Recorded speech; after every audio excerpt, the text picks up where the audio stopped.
Testing, testing, testing. 1, 2, 1, 2, 1, 2, 1, 2. How I'm sounding? How I'm sounding? Is my sound sounding? Salute, salute to the members. Appreciate y'all. Salute to the chat. Salute to everybody watching from all platforms, behind the scenes. Salute to everybody who catch this on the replay. It's your host / DJ Holla.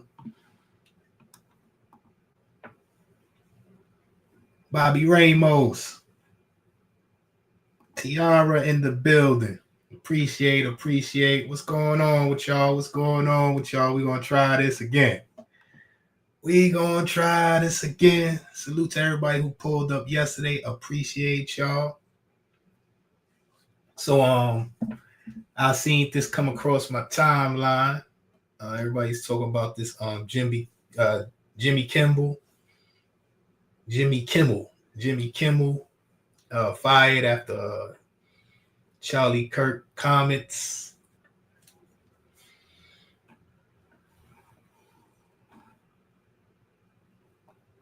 Got him. What's going on? Got him.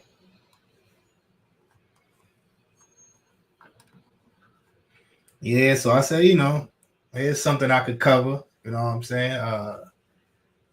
Besides, yesterday it kind of got a little, I ain't gonna lie, I had a headache. And then after I finished on the live, I had a migraine. So I'm feeling a little better today.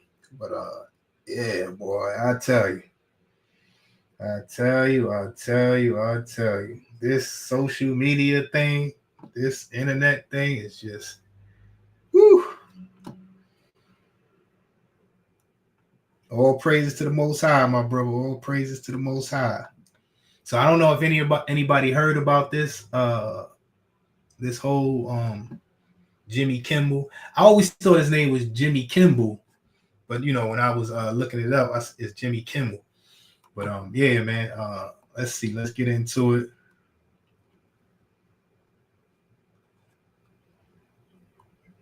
So I had to do some research, with Skynet. You know what I'm saying? aka Chat GPT. You know what I'm saying? This is my new co-host.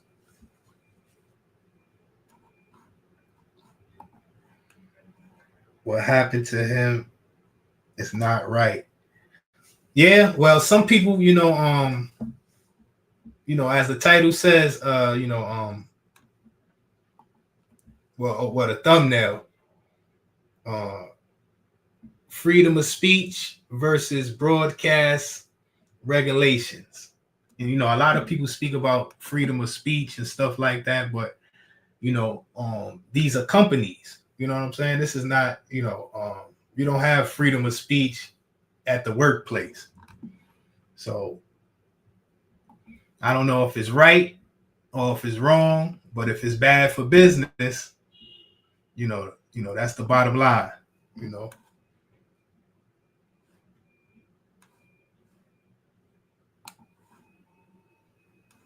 Miss Sunny, how you doing? Miss Sunny in the shadows. Welcome to Holla. Appreciate the pull up. All right, so let's get into it. On September 15th, 2025, during his monologue, Jimmy Kimmel made remarks about the assassination of Charlie Kirk. He criticized what he called the MAGA movement's efforts to score political points from Kirk's death. Wikipedia, the next day, ABC, which broadcast Jimmy Kimmel Live, announced that the show was being pulled off the air indefinitely.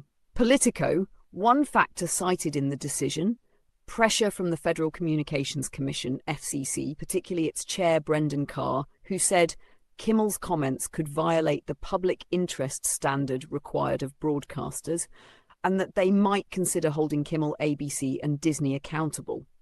Wikipedia also, some large ABC station groups like Nexstar, said they would stop airing the show from their stations, calling Kimmel's comments offensive and insensitive.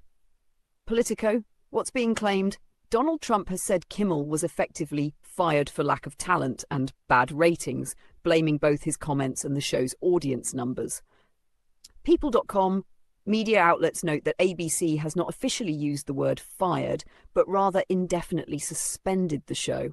Politico, what isn't clear what to watch for, whether this is a permanent removal or whether Kimmel and ABC will resolve the issue and resume broadcasting. How much regulatory pressure from the F.C.C. or other channels played a decisive role versus backlash from affiliates or public political pressure? What consequences, if any, there will be for Kimmel's contract or future of the show?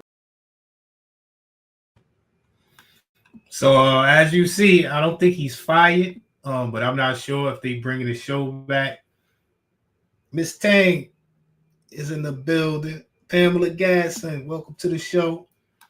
So I don't know, but I guess he got pressure from the network, but they gotta watch how they move and what they say, because they don't want to have a lawsuit from him, and they also don't want to have a lawsuit, from others. Simba, what's going on, Simba?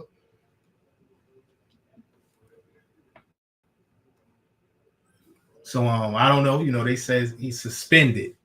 They not saying he's fired or nothing like that. But as we seen people go through this, like Nick Cannon, Whoopi Goldberg. She got suspended. For saying remarks and stuff like that. And it's kind of censorship, but it's not. Because at the end of the day, it's a job. If you working for a network and stuff like that, at the end of the day, it's a job. So it's like a slippery slope between freedom of speech and broadcast regulation. So they gave their demands for his apology, and they also want him to donate money as well. You see, yeah,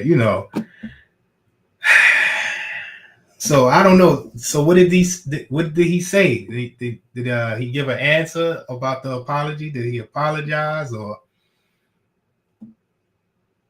so no one will be able to get news?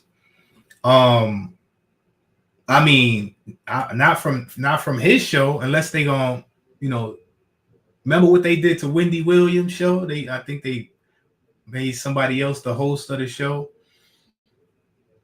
I don't know. Benito, what's going on, my brother? Appreciate the membership. Oh yeah, let me drop the members only link. Hold on.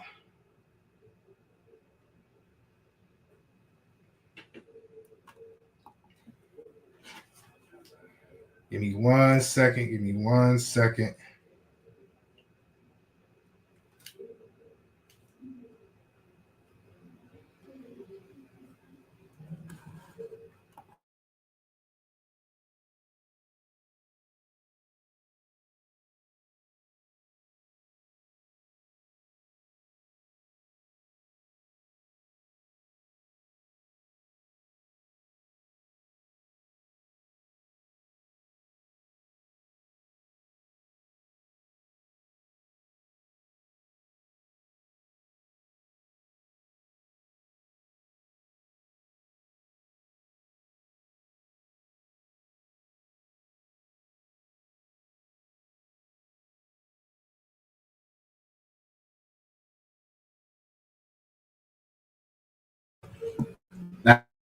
All right, my bad. Hit that link pinned to the top of the chat. If you want to join the members only, appreciate the support. But let's see. Who else is, he hasn't said anything yet. There's a currently a social media broadcast of ABC, and Steve Cobain saying he is standing with him along with other. Okay, prominent figures. Okay. So people making a stand. But at the end of the day, it's a job. This is a job, and it's FCC regulated. It's FCC regulated. US TV networks that use public airwaves like ABC must operate in the public interest, convenience and necessity. This phrase has been part of FCC licensing law since the Communications Act of 1934. What it means, it's intentionally vague, meant to ensure broadcasters serve communities responsibly. Over time, it's been applied to things like indecency, fairness and community standards. In this case, F.C.C. Chair Brendan Carr signalled that Jimmy Kimmel's comments about Charlie Kirk's death might violate this standard and hinted at holding Disney, ABC's parent, the affiliates, and Kimmel responsible. This raised the risk that ABC could face fines or even license challenges if they didn't act. Nexstar, which owns many ABC local stations, said they wouldn't air Jimmy Kimmel Live anymore, calling the remarks offensive and insensitive. If enough affiliates pull out, the show loses its distribution network, effectively crippling it. Political pressure. Donald Trump and conservative commentators framed the suspension as proof that Kimmel had bad ratings and no talent, using it as a political win. Business calculation. Disney ABC weighed the costs. A controversial host under fire from regulators, affiliates refusing to air the show, and a polarized political climate. Pulling Kimmel indefinitely was the safest corporate move, even if they didn't officially call it a firing. So in plain terms, the FCC made it risky for ABC to keep airing Kimmel without consequences. Affiliate stations refused to carry him, cutting off distribution. ABC chose indefinite suspension, not officially saying fired, to protect itself from fines, lawsuits, and lost markets. So yeah, they put the pressure on him. They put the pressure on him, and it's getting dangerous that content creators or social media influencers is gaining power. That could be a good thing or a bad thing. I don't know, but it's showing that the world is definitely changing. Respectfully, the same energy needs to go across the board in the local news. Yeah. Well, it shows you how powerful social media is. All of these people supporting, this Charlie Kirk. He, I heard he helped to sway, the vote for Donald Trump to win. I heard he got a lot of young people to start voting Republican or, the MAGA movement and stuff like that. Miss Pamela, what's going on, Miss Pamela? Yeah, I saw something about this today. Haven't researched it yet. Will likely make.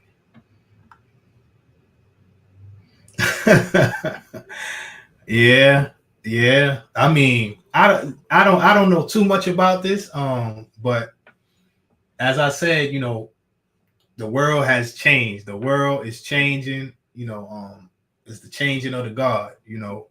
So anybody can get on here and gain influence, and it can go all the way to the top. It can go all the way to the White House. It can sway people's opinions and stuff like that.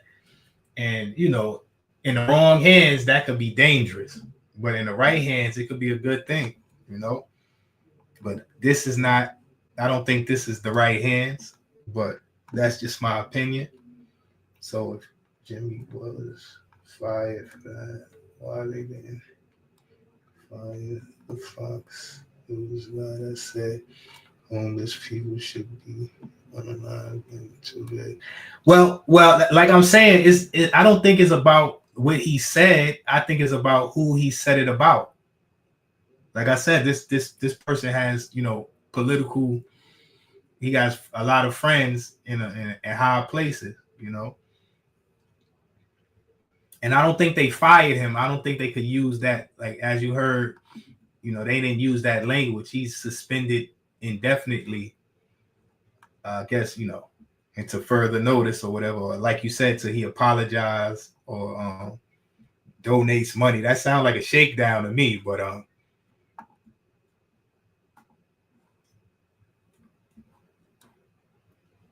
James Hart, salute. We at the positive page, so it's holla KTBs over here. Yes, he's suspended. Yep.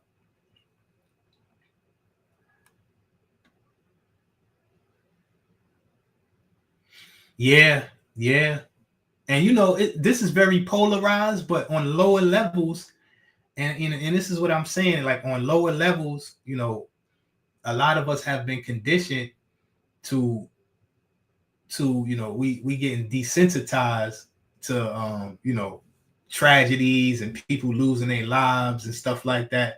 And it happens on a lower level, but when it happens to somebody who's more prominent or who has more influence or friends in high places, then it becomes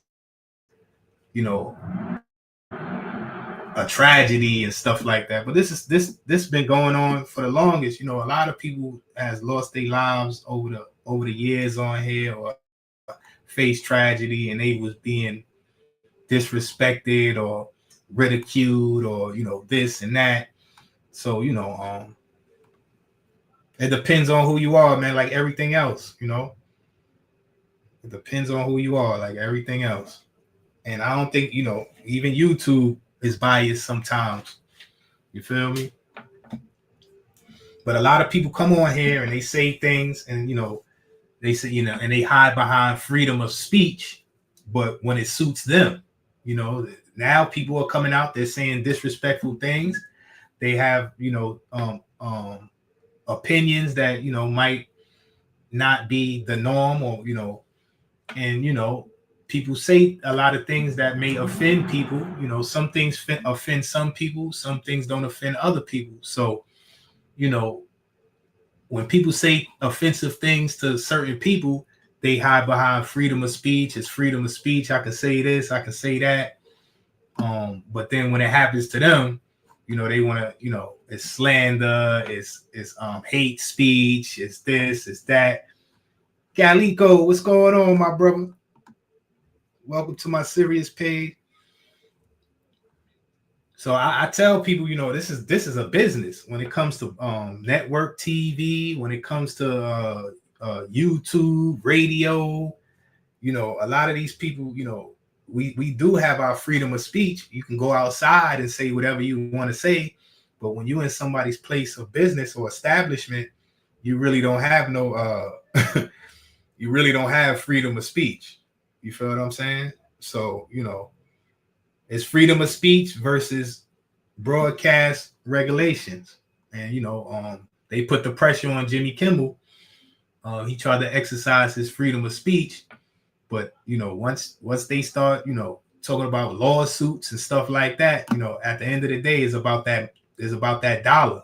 It's about money. It's business. So it's not really right or wrong. It's good or bad business. And I guess this was bad for business. Freedom of speech versus broadcast regulation. The US Constitution's First Amendment protects free speech from government censorship, but the courts have long said that broadcast TV and radio, because they use public airwaves licensed by the F.C.C, can be subject to extra regulation, decency, obscenity, public interest standards. Jimmy Kimmel, as a citizen, can say what he wants. The government can't arrest him for his monologue. However, when he says it on a licensed broadcast network, ABC, the F.C.C has authority to pressure or penalize the network if they judge it against the public interest. Networks are private companies. ABC Disney has the right to suspend or terminate him if they think he's bad for business. That's not a government violation, it's a corporate decision. The controversy is whether F.C.C Chair Brendan Carr's comments warning ABC Disney about Kimmel's remarks count as government overreach. If the F.C.C threatens to punish Disney unless they silence Kimmel, critics argue that is a free speech violation. If Disney just acted on its own, fearing affiliate and advertiser backlash, it's technically a business choice, not censorship. Legally, it's not a clear violation of Kimmel's First Amendment rights unless the F.C.C directly ordered ABC to silence him.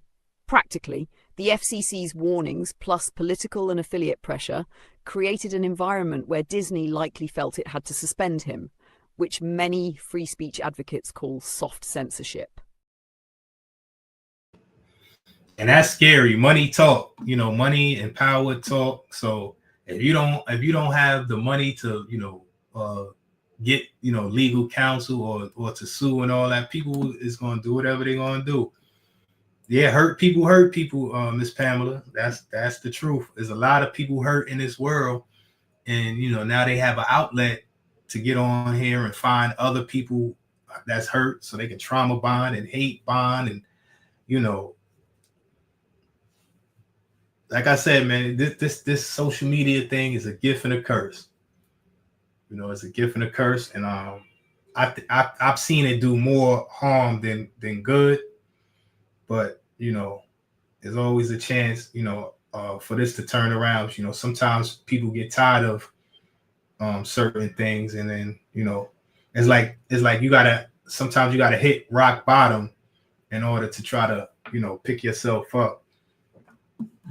So when everything is bad, if everything is bad, good may come out of it. Just like if everything is good, some bad may come out of it. Free speech is not necessary without consequences. Free speech is not protected. It's actually protected. Right. Some people use this free speech thing as a weapon, man. And it's like we supposed to use this to speak out against, speak truth to power. And things of that nature. But a lot of people is, misusing it. They taking the side of the abuse of power. The people who abuse the power. A lot of people is afraid to speak against, speak truth to power or speak against the people who's in power and abuse it. So they rather, use it to attack the victims and the have-nots and the voiceless. So it's diabolical. It's diabolical. It's why they would celebrate. It's why they would celebrate. Charlie, I'm done. Silence Minister Farrakhan. Yeah. But you know how this is. Somebody yesterday, somebody said, this is not the 1940s or 50s. Everybody has the same opportunities and stuff like that. And it sounds good on paper, but in all reality, man, it's just not true. It's just not true. Some people can get away with things that others can't get away with, whether it be, your class, your quote unquote race, your skin color, your beliefs, you have to basically teach your kid to navigate the world. Shot.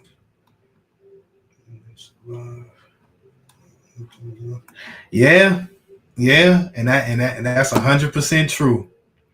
That's 100% true. And me personally, like I said, I'll teach my children, the truth. I'm not gonna send them out there blind and say, we all equal. We don't see color. All of this rhetoric, that's fed to us, by people who probably don't even understand or never lived in somebody else's situation or somebody else's skin. You feel what I'm saying? So to teach your children, we all equal, it's all love, we all have the same opportunities and stuff like that is sending them out there blind. And me as a quote unquote black man, or if I have black children and stuff like that, we have to work harder. We have to prove that we're not criminals, and we're not degenerates, and we're not this and we're not that. So we're not fatherless, and even if we are, what I'm saying, we still have morals, values, and principles, so sometimes you got to work twice as hard, to get the same results as other people who are maybe more privileged, whether it be like I said, class, financially, whether it be skin color, quote unquote, so-called race. That's just the world we live in. That's just the world we live in.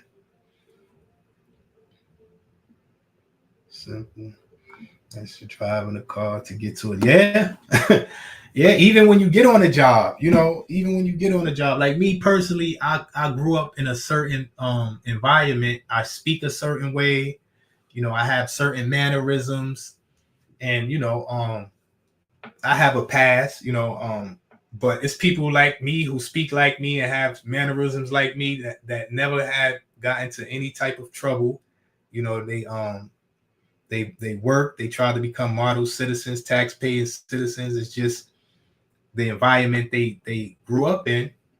Like I got a brother who's never been into no type of street, no type of gangs. No, he's on the up and up, but the way he speaks, you would think that he's a certain type of way and stuff like that. So we are judged by our mannerisms, the way we dress, the way we speak, and that's just how it is. So to try to deny that and not be aware of that is you kind of handicapping yourself. Crook, what's going on, my brother? I teach my children to recognize the traps. Right. Chess, not checkers. That's a fact. Chess is a thinking man's game. And you gotta stay several steps ahead. And like I always say, sometimes you gotta take 2 steps back, assess the situation before you take a step forward. Sometimes you have to get on the outside, be on the outside looking in, because when you on the inside looking out, you can miss a lot of things. So sometimes you ever it's so close to something that you can't see the whole picture because you're so close to it. Sometimes you got to step back and see the whole picture. You ever been listening to somebody, with so much attention, like you listening so close that you miss some stuff? So it's just things like that, and our youth now, they have no clue. Like the youth now, they have no clue.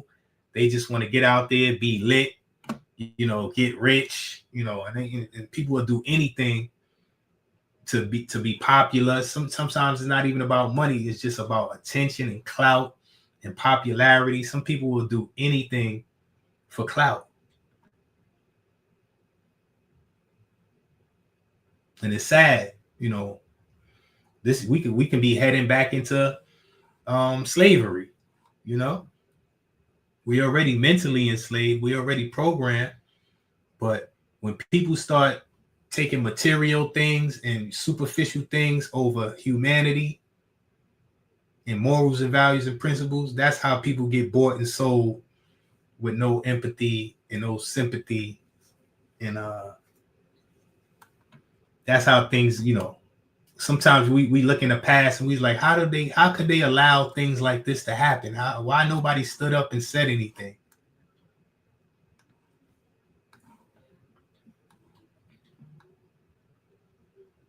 Cities must also be brought from responsibility to be careful. We fight.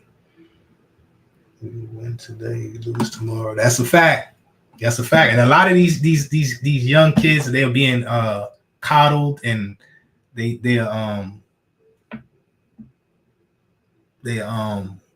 what you call that word? Entitled. A lot of these kids is entitled. Like I seen something on TV where it was like the kids are playing, but everybody wins. Is nobody loses. Everybody is like they was playing like I think a baseball, wiffle ball, a t-ball, or something like that, and it's no losers. Everybody win, but losing builds character. You know what I'm saying? Losing makes you strong. Like some people, if you don't know how to lose, you probably won't survive. You can't handle it.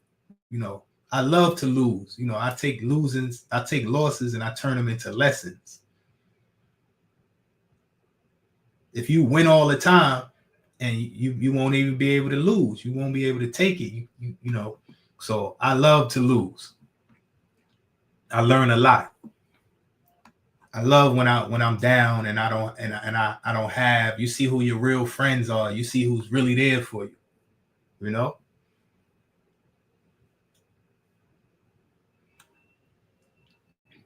They don't play this. They don't play that in school when I was young. If you didn't win, you didn't win, right? Got plenty of. Yep, that's a fact. You ever heard that song? Somebody gotta win, somebody gotta lose. Brother, appreciate your knowledge, your wisdom, big respect. That's entitled. Perfect world. If everyone gets therapy, there should be no complaint. Yeah, everybody get a trophy. Oh, also, YouTube, you know, YouTube is not under the F.C.C. Is it the F.C.C? Yeah, the F.C.C. So, but YouTube regulates its own censorship. You know, some people call it soft censorship pause, but even I experienced, you know, I learned not to see what other people get away with on YouTube and think, you know, I can do it, because even YouTube is kind of biased sometimes with their guidelines and rules, depending on who you are, what type of content you do, and things of that nature. YouTube versus broadcast TV. FCC authority only regulates broadcast TV and radio, ABC, NBC, CBS, Fox, etc., because they use public airwaves. YouTube, Netflix, podcasts, cable TV, none of these use public airwaves, so the FCC has no say. On YouTube, the regulator is YouTube itself, owned by Google, Alphabet. Their community guidelines decide what's allowed: hate speech, harassment, graphic violence, medical misinformation, etc. If you violate those rules, YouTube can age, restrict, demonetize, suspend, or ban your channel. First Amendment only protects you from government censorship, not from YouTube taking down your content. So if YouTube removes a video, that's corporate policy, not a constitutional violation. This is why some argue big tech acts like private regulators, since platforms dominate how speech reaches the public. On ABC, Jimmy Kimmel faced FCC pressure plus affiliate boycotts.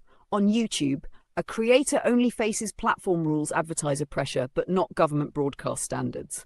So no, this doesn't apply to YouTube in the same way. On YouTube, you're outside FCC control, but still under the control of YouTube's own policies, which can feel just as strict. Yeah, so I don't know if it's kind of the same thing. It's kind of the same thing. If anybody want to hit the link after I finish playing these clips, I'll definitely drop the link. If anybody want to come up here and say anything, but remember, this is the positive page. Call me Holla, KTBs. But if you make a mistake and slip, I'm gonna have to drop you down from the panel. There's no hard feelings. Pause. If you take things personally, you get offended easily. Don't get on the panel and stay out of the chat. YouTube is definitely biased. Just say yes, all day. With some of those, right. That's true. And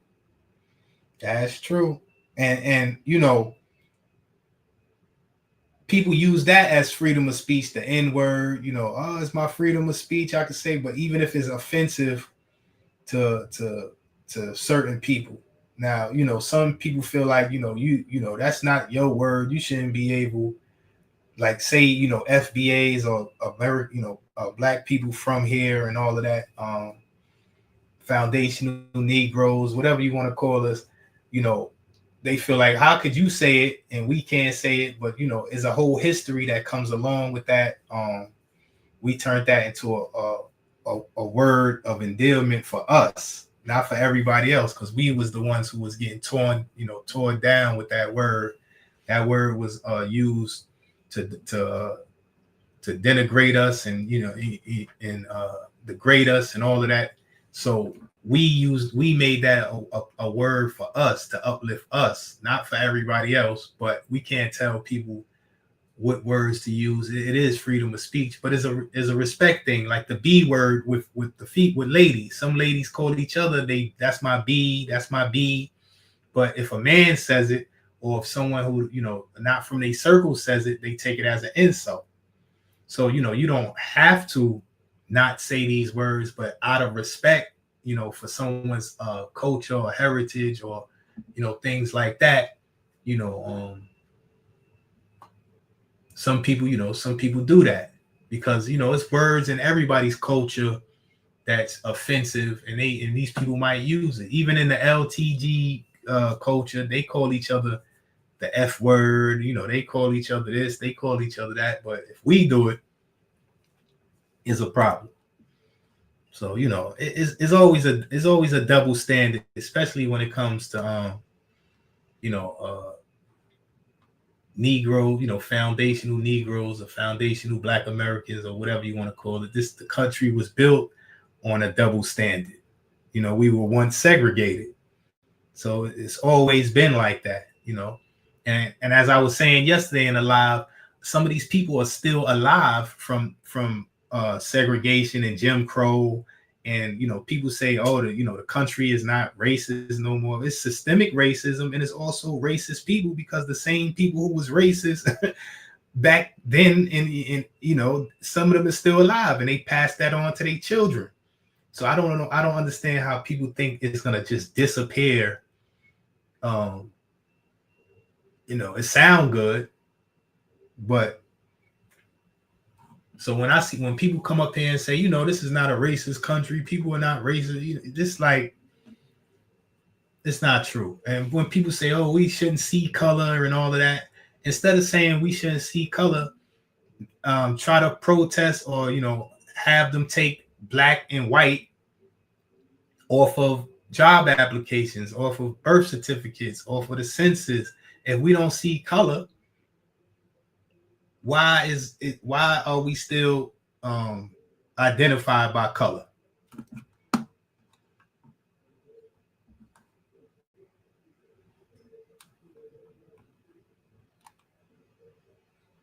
The owner of YouTube, let's sit in front row at the Trump inauguration. Oh, okay. I don't even know who the owner of YouTube is, to tell you the truth.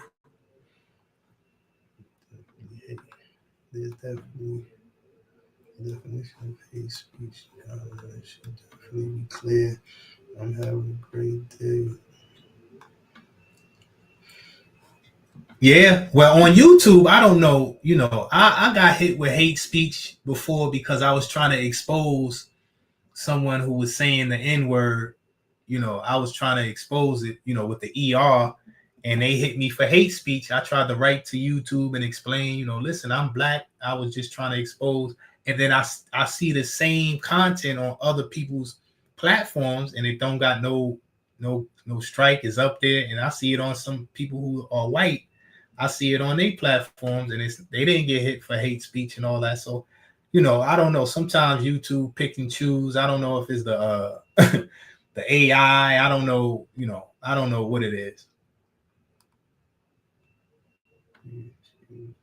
Okay. Voice you heard. Appreciate that, Pamela. Appreciate that. Kenzo, what's going on, Kenzo? Grateful to have players I can debate with respectfully. We may not agree, but we're right. Some people don't have no respect, some people have no respect, they just feel like they can say anything. And, I don't talk to people. I don't have serious conversations with people like that. Like if we just joking around, or I'm not taking you seriously, or we spar, we mentally, verbally sparring and stuff like that, is a different thing. But if I'm trying to get to solutions and have a real conversation, and once you get disrespectful, I'm not speaking to you no more. I gracefully bow out. And I've learned a lot, like on interviews and a lot of things, when people be talking, like the interviewer be over talking, the guests, like they answer, some people, they answer their own questions. It's just people have no etiquette, no respect, no, for dialogue and stuff like that anymore. It's just a lot of people don't listen to understand, they listen to respond. You feel me? So it's yeah. YouTube owned by Google. Oh, Larry Page. Okay. I didn't know that. That's some good information.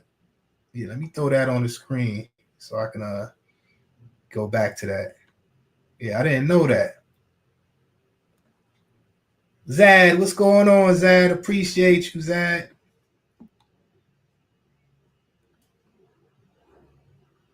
Welcome to my serious page.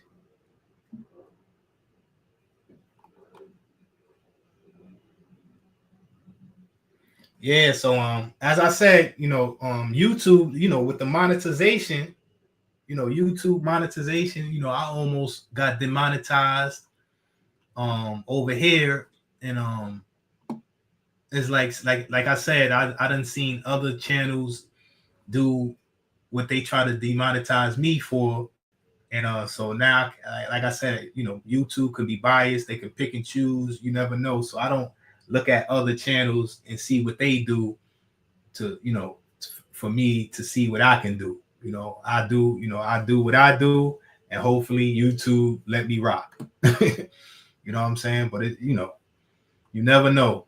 And once I'm not even gonna speak on that, but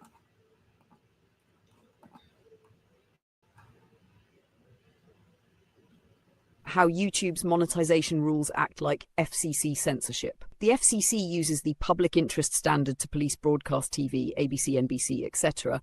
Networks must self-censor to avoid fines, license challenges, or bad PR. On YouTube, the police isn't the F.C.C., it's the advertiser system. If a video is marked not suitable for advertisers, yellow icon, creators lose ad revenue. Rules cover profanity, sensitive events, politics, tragedies, wars, adult themes, controversial issues, race, religion, sexuality, etc. You can upload almost anything unless it breaks community guidelines, but if it's demonetized, few people will see it because the algorithm pushes ad-friendly videos. This means YouTube creators often self-censor, just like TV networks did under F.C.C. oversight, to stay monetized and keep reach. A creator talking about police violence, war, or political assassinations might get demonetized for sensitive content. Even if the video isn't banned, without ads it won't trend, won't be recommended, and may lose 90% of its income. This creates the same effect as FCC regulation. Speech is technically allowed, but punished economically. Key difference: FCC censorship equals government regulation of airwaves. YouTube demonetization equals private company plus advertiser pressure. Both result in creators' networks tailoring their content to fit what the gatekeepers want. In short, on broadcast TV, the FCC pressures networks through law. On YouTube, advertisers pressure creators through money. Both lead to soft censorship, where you technically can say something, but you'll be silenced in reach or profit if you do. Yeah. Okay, Zad. I get it. It's all good. You got to handle life first. You got to take care of what you got to take care of first. This is not, but I appreciate the love. I always appreciate the love, Miss Addie. But yeah, you got to listen. You got to take care of what you got to take care in life. Make sure, everything is good with you before, you get on here. Some people get on here and they forget about handling what they got to handle in real life. This can be consuming. This could be addictive. But yeah, like I was saying, as far as the monetization, there's a lot of videos I can't really, I put together videos and stuff like that, and sometimes it takes me days or weeks to do the research and put together these videos, and then it don't be green, it be yellow. I don't get full monetization. And as you heard, when you get full monetization, you get them commercials, it pushes it out in the algorithm and it can get to more people. So sometimes it's discouraging trying to do serious content, or trying to have content to spread a message or educate. And it's disheartening sometimes when you see foolishness and drama and stuff like that, and people getting up here being disrespectful or misinformation and stuff like that, getting fully monetized and pushed out into the algorithm. Sometimes it's disheartening, and you wonder why some people, they do that type of controversial content and stuff like that, because controversy sells.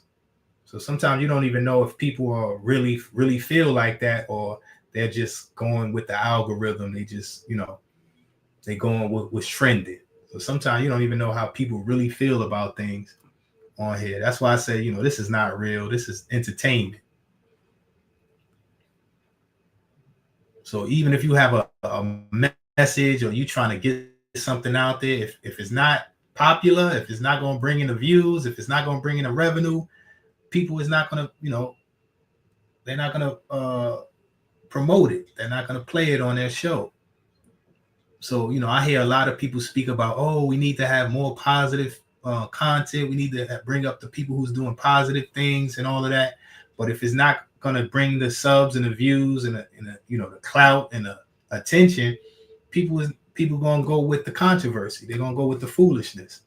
But at the same time, they complaining about why we are consuming the foolishness, why this is all people is pumping out and stuff like that. So, is a double-edged sword. People only get on the internet for two reasons. Both of them start with the letter E.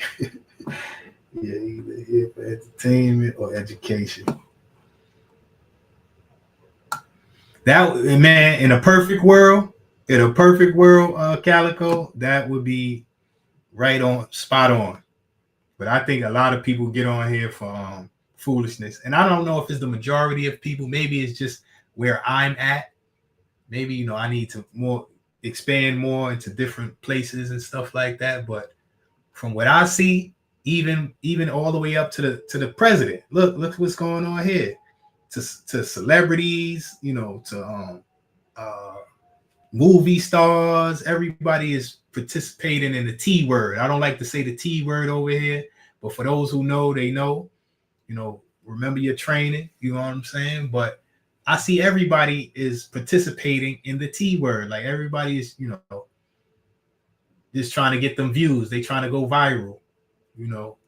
entertainment first, content is king. You know,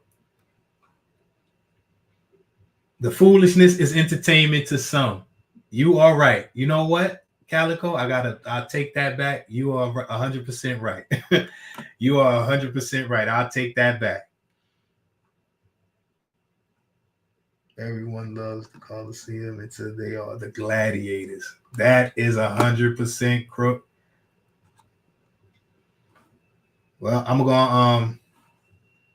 talking about what's going on with the media and administration. Well, I'm gonna drop the link if anybody want to come up here. Right after I play this clip, I'll drop the link if anybody want to come up here. If you got anything to say. F.C.C. versus YouTube. On broadcast TV, the F.C.C. controls what you can say using the public interest rule. If a show crosses the line, networks risk fines or even losing their license. On YouTube, the F.C.C. has no power, but advertisers do. If your video talks about politics, race, or tragedy, it can get demonetized. No ads means no revenue, and the algorithm stops pushing it. So whether it's the F.C.C. on TV or ad rules on YouTube, the effect is the same. Your speech is technically allowed, but punished economically. That's what we call soft censorship.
Calico, welcome, my brother.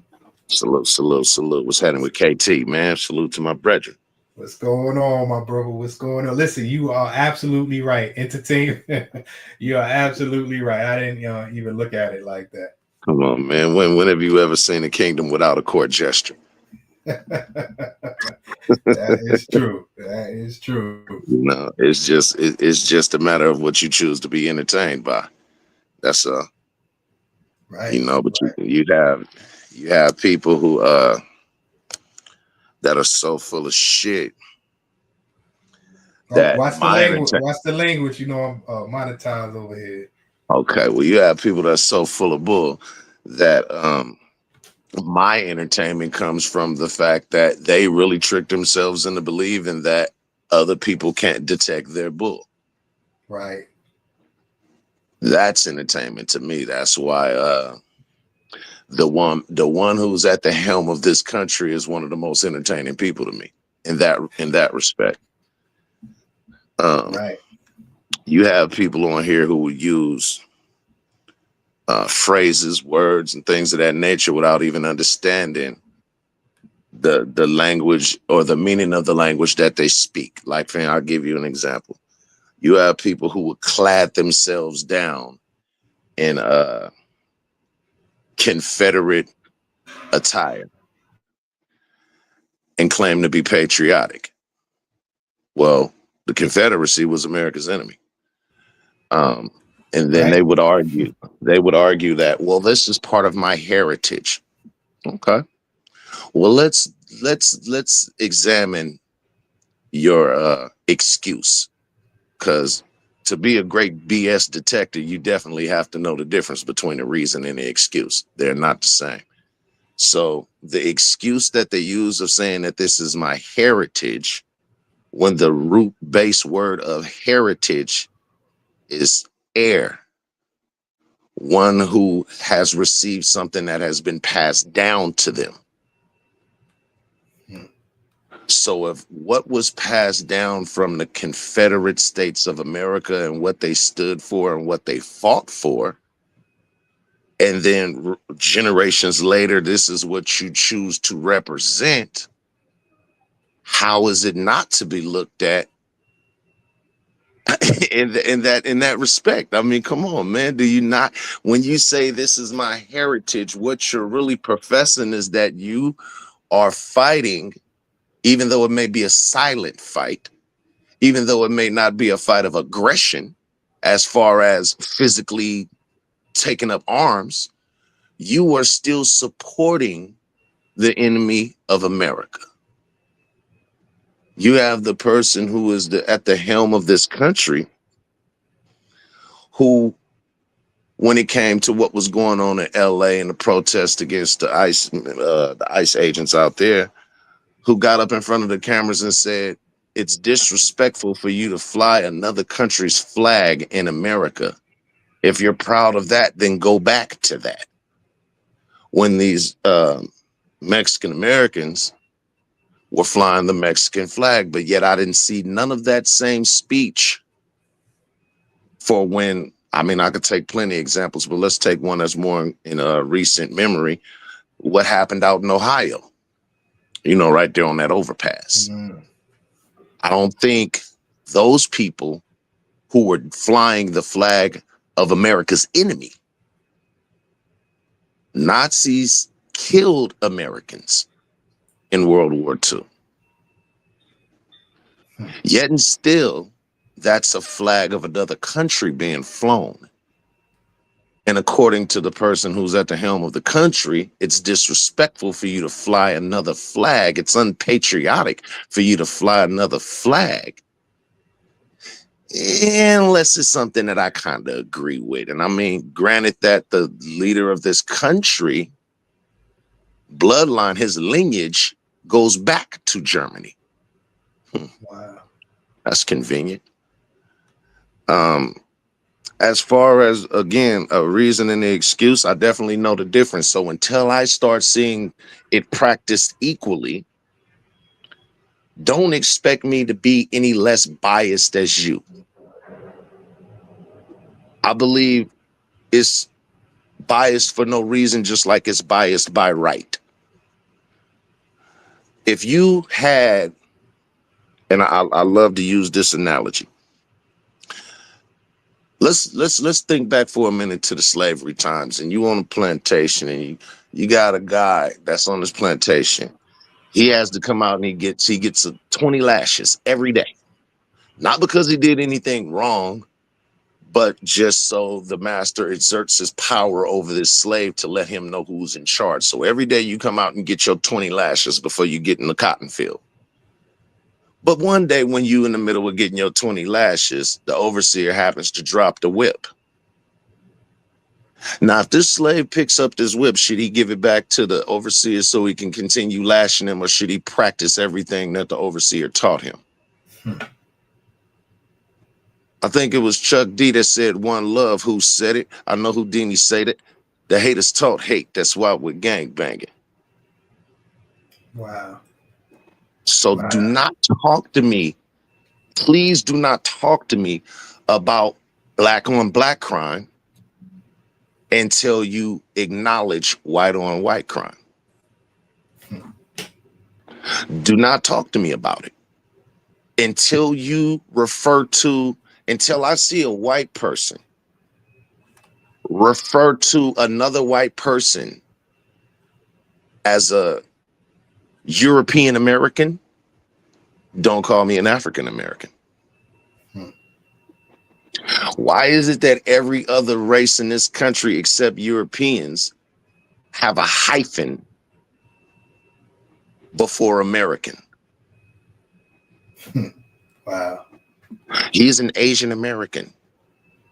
He's a Latino American. He's an African American. Well, what are white people? Well, white people are just red-blooded Americans. Wow, that's true. Even Native Americans. Native Americans. Well, if Well, these that was people that you no, go call ahead. Native Americans, and that's about the most rightful one that out of all labels that deserves to be what it is. But if you call them Native Americans, then you're identifying that they are native to this land. They are indigenous to this land. Then how is it that you, speaking of this particular race, are the ones who are the most staunch supporters of getting rid of all of the illegals when you or the people of which you come from are the original illegals? Yeah, that is real. And in what you pause, you said about the flag, like the Confederate flag. That's deep. Pause. Like it is an enemy flag if you look at it. It's I definitely never that. looked at it like They that. fought against America in But the last war that was fought on U.S. soil. that's great. That's 100% true. But hold on, we got another guest up here. Hassan, what's going on, my brother? What's up, my brothers? Hey, can you hear me properly? Yes, Yep, I sir. can hear you. Okay.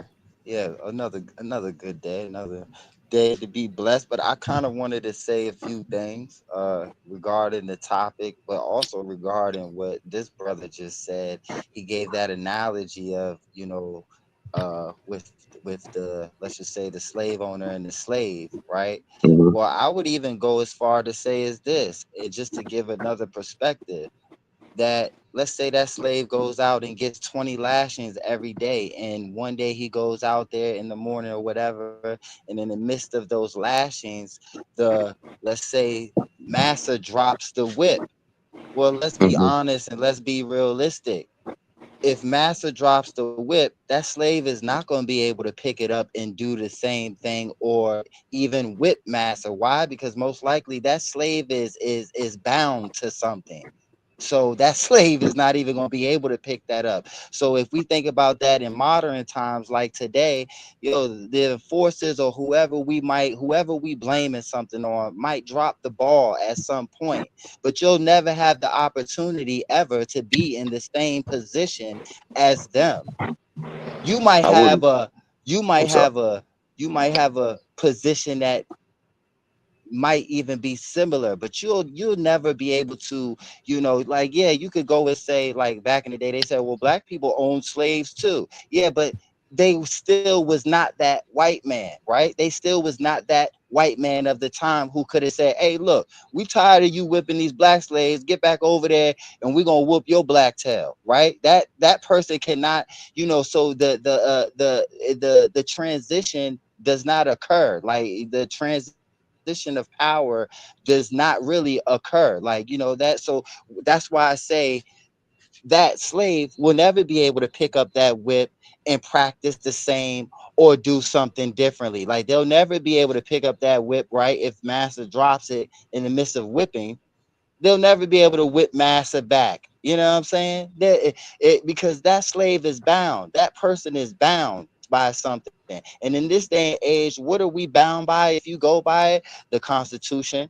What are you bound by if you live by only it? Finances. You know how they say money opens up the opportunity for people to be in better positions and, things of that nature. Well, you will never have enough as they do to be put in any type of position as them. So there's things that, bind us now, in a sense, if and I'm just saying, like, in general, I because get a you. lot of we're free, so we could do what we want, but we also understand, like, we will never be the Rothschilds. We will never be Prince Harry's fan or whoever. We will never be those people. These people who initially took this land from the natives, from the indigenous people that they call native, so-called Native Americans, right? Let's be honest. Like, I believe that true Native Americans or natives to this land before it was called America were brown and black people, and they all look different.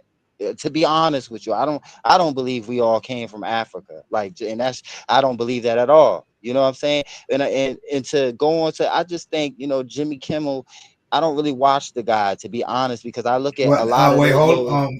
My bad, my bad. Not to cut your wisdom. UNT Network, salute. Before you get into that, if Network wanted to rebuttal that, and then let him get into his next point. I definitely want to rebuttal, but I'm gonna let my brother go on and finish up. Okay, all right, my bad, son.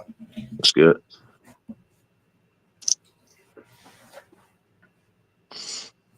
Oh, okay, he was done. Nah, I would I say don't that. think. Wait, hold on. Are you done, Hassan? Are you? No, I thought you said you was gonna let that brother, I Yeah, I was guess, going to let him rebuttal. rebuttal. Yeah, because I know you was about to change into something else, and I ain't want, if you wanted to rebuttal that for him to Well, miss, just right quick. I think when you say that they were bound, so they really couldn't fight back, I respectfully disagree with that, because if not, if that was the case, it wouldn't be no such thing as a Nat Turner and plenty other like him. I think it comes down to, what are you willing to risk? And for some people, they aren't as brave as others. You have some people who are willing to conform. You have others that were born with no kneecaps, meaning that they would rather die on their feet than to live on their knees. And even in today's times, they may not use a whip to try to break you into conforming, but instead they'll use financial means to break you into conforming, just like what was said about the freedom of speech versus broadcast regulation. When you say things that are uncouth to the people who own this platform, they will demonetize you. That's basically using a financial angle to get you to conform. This is why, I mean, I show little interest on one side for caring about being monetized because of that.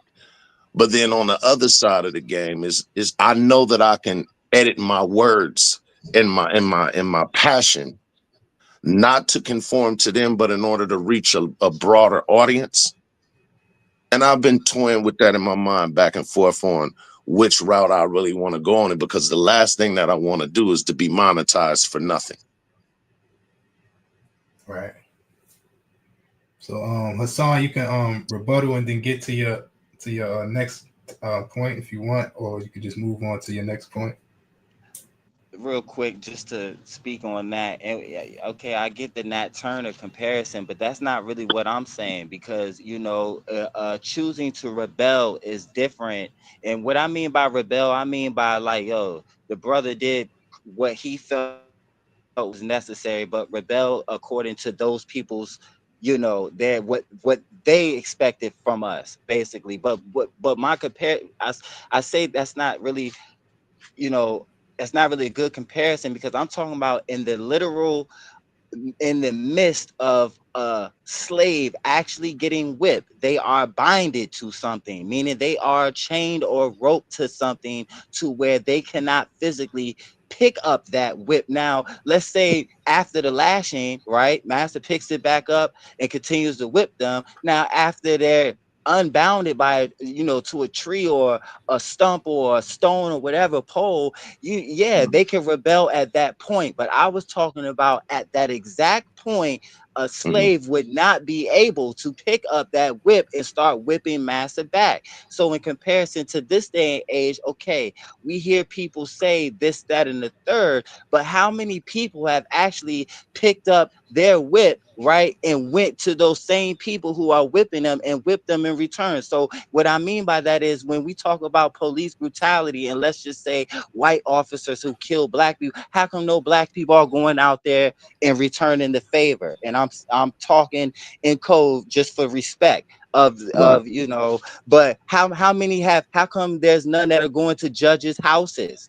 and showing street, so you don't see these slaves. Why? Because those people are bounded by the law. They're bounded by the fear of, oh, if you kill a police officer, you know what they're going to do to you. You ain't even going to make it to jail. But yet you complain and say that this one has been killing your people for decades or for years. Come on, this is what I'm saying. These are the things that are, so no, in the slavery days, right? Let's allegedly, the tangible thing was the literal whip in the tree or the stump or whatever they were bound to. But in this day and age, modern times, what I'm saying is not literal tangible things, but they are concepts that we understand that do exist, that prevent, like, you will never be in a position of power to where you control whites and blacks on a large scale and make decisions as to their health, as to where they should live, as to, hey, if this person carries this certain type of drug, then we're going to give them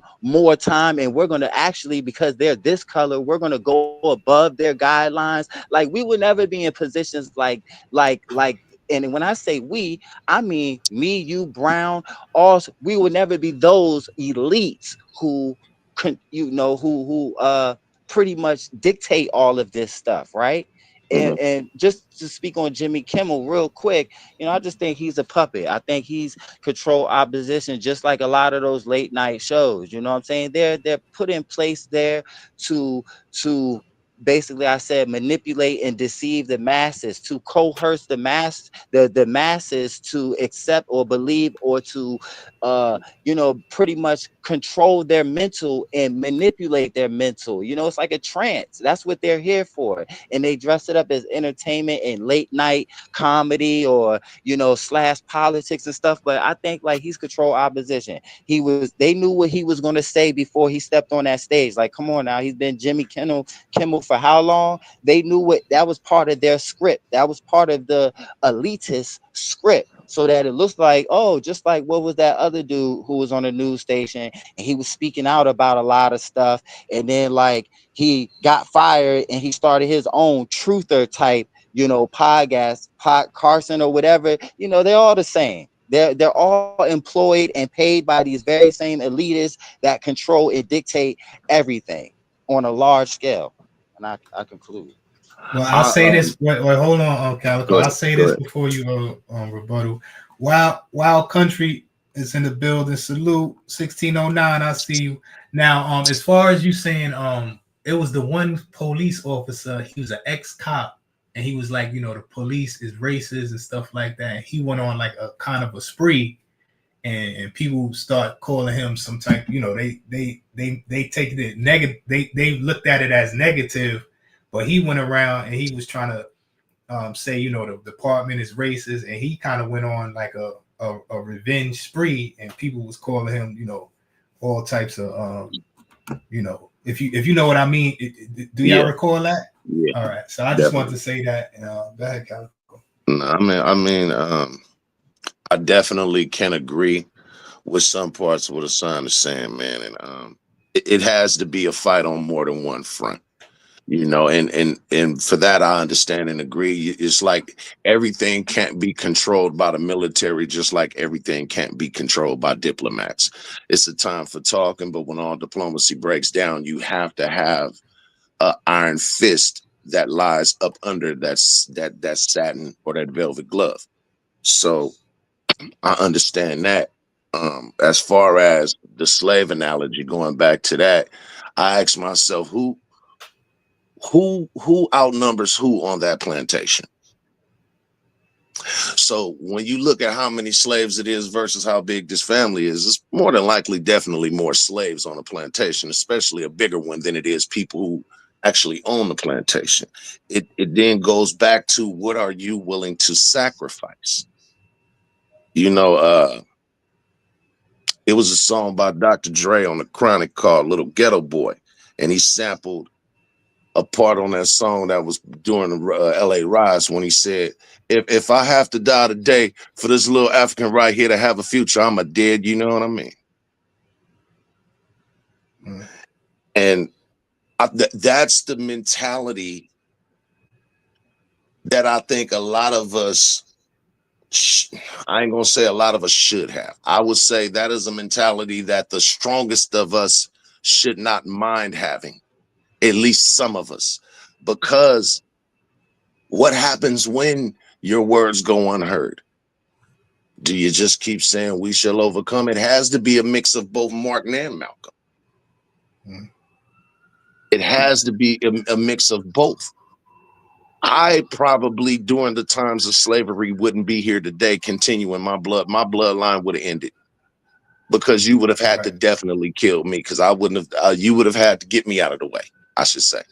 You would have had to get me out of the way, because knowing the conditions that they were in, I wouldn't have stopped until I got them out the way. Right. You know, so I mean, Illuminati salute. My bad. You know, it's good. It's good. So I mean, it's a meeting of the minds, and it takes a little bit of both. You know what I'm saying? I don't believe that everything is as far as the struggle that we go through is a monolith. I don't think it revolves around one moving part. I believe it's a bunch of moving parts, and everybody has to play their part. But no one will get anywhere if the mentality is, well, I mean, that ain't got nothing to do with me. Right. When you say that ain't got nothing to do with me, that's a modern version of going back to biblical times of saying, when God asked Cain, where was his brother? My brother's keeper? I ain't got nothing to do with me. It got everything to do with you. But that's just me. I was raised on Panther milk. Hassan? I mean, I don't really know how to respond to that, but I guess I'll generally make a general statement. See, and that's another thing. Me personally, I didn't say at all during this conversation at all that, hey, that doesn't have anything to do with me. But what I said was basically given the comparison that you spoke on, or this brother spoke on about, the slave picking up the whip. At the moment that master drops the whip, at that very moment, the slave is not able to pick that whip up because they're bound physically tied to No, something. Hassan, And I I'll but 1 second, 100% respect. I'll go even deeper into that to say that how many of these, let's just say allegedly that this happened, right? How many blacks or other slaves do you think watched massa accidentally drop the whip and did not pick it up themselves to save Now you their going where I'm brother? going. Now you Let's be going where I'm honest. going. So in this day and age, how many, let me ask you, if we want to go, let's just say with the GF situation, the Floyd situation, right? How many people ran over, punched the cop off, or pulled him off to save that man? How many of our brothers did that? None. None.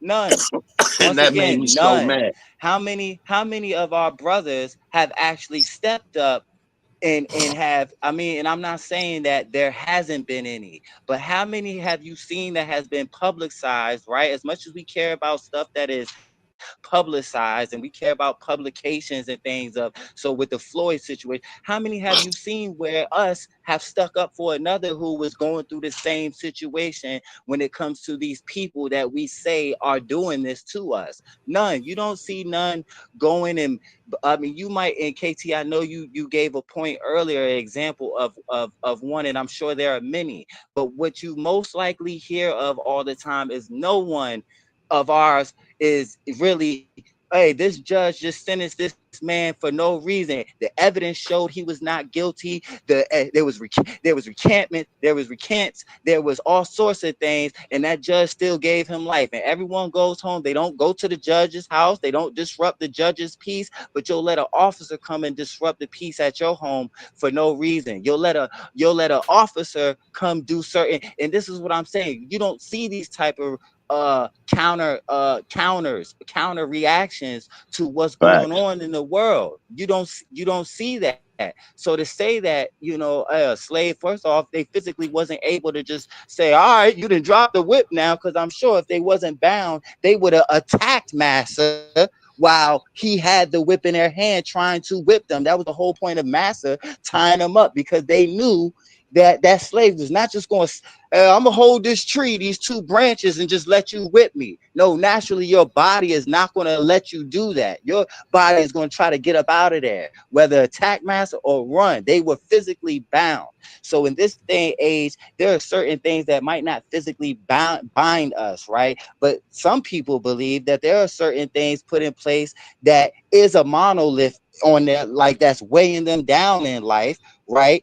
That won't let them succeed. No, I can't succeed because of this. I can't succeed because I can't live comfortable because of this. Instead of looking at the prime examples of our kind, right? Let's just say, or whoever's kind that are succeeding. They aren't using this monolith as a paperweight on their life. You know what I mean? Exactly, and Right, right, I definitely respect your point and your point about him being physically bound. But what about the others? Was what I was getting to, as right, far as y'all just standing around looking. This is right. what I meant by when I said if it would have been me back then, my bloodline would have ended a long time ago. Your point is what I was meaning by when I said we have this mentality of, well, it ain't got nothing to do with me. He ain't whipping me. Nah, Right. let's rush that fool.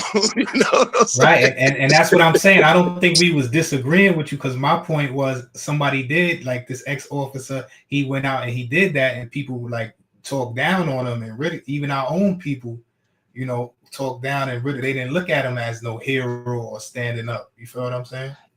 Right. And I completely understand that. And you know what? I say, he's either one of few or one of many, but he's definitely not all. You know what I'm saying? So it's Right, like, Right. uh you don't really see this. You know what I'm saying? Like even with this gentleman that you're talking about, and I don't think I actually heard about it. Not I mean, I'm not saying that it's not true, but what I'm saying is you don't really see those type of things publicized. And when we go and when we go outside our house, we don't see like, okay, there's some injustice going on over here. Everyone stays afar back. And nowadays in age, what do? They pull their phone out like, oh, you can't do him like that. Get off of him. Like in the midst of this person is suffering. So it's like, that these people, right?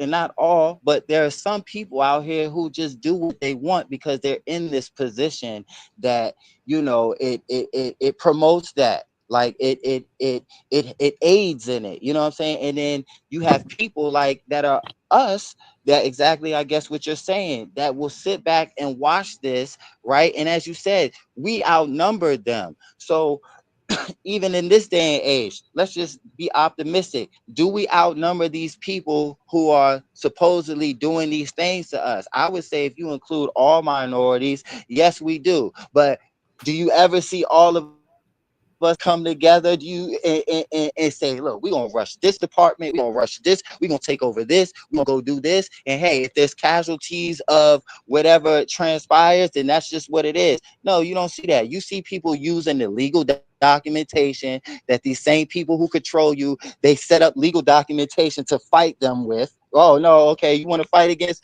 your what we're doing to you? Here, fill out this document that we created for you. Like, you know what I'm saying? You can't go against them and still answer to them. Like, you can't say, oh, forget the police, but like you make sure you square and put your seatbelt on every time. You make sure you go to the Department of Motor Vehicles and make sure you have a proper license to transport yourself or your family somewhere. Like, you can't go against these people and then still comply with them at the same time.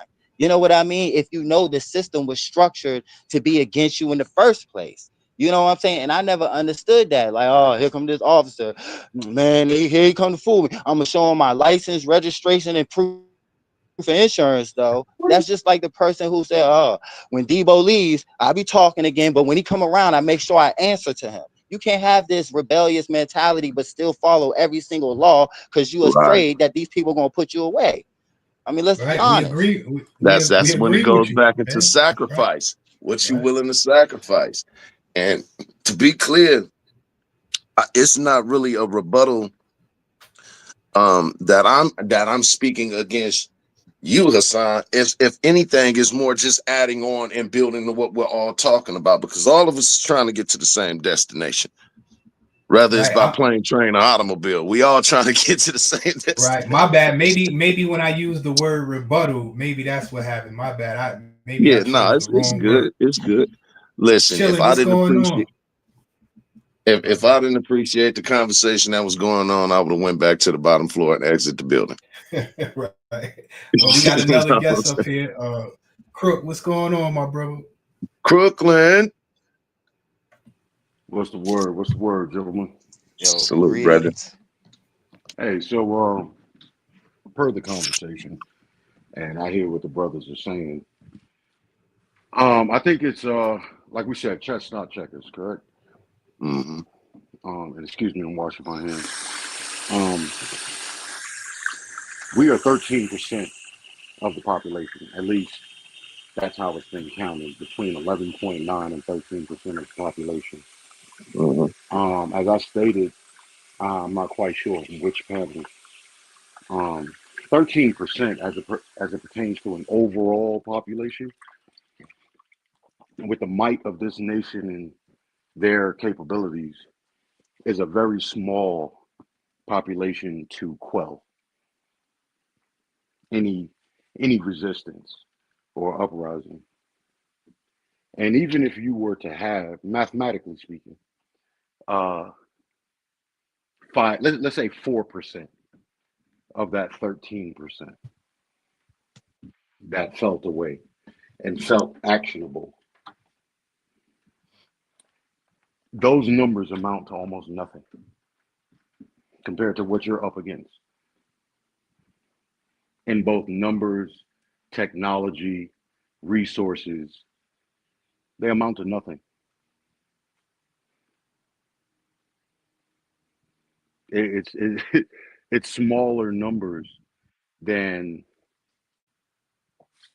some of the environments that this nation has been in, and we were being fought with improvised devices, as well as sticks and stones.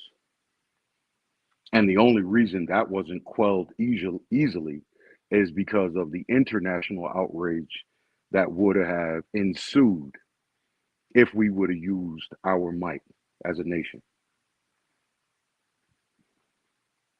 Now, if something were to happen here, uh, on our land, on our national land, that would be considered civil, and international outcry would not apply.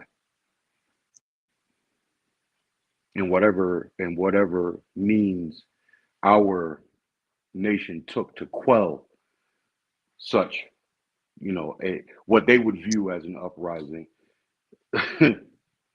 we would have no chance. So coming from the era that I came from, for the most part, descendants of slaves, like I said, first generation post sharecropping, I was always taught to deal with it smarter, because taking up arms, you're not going to beat the system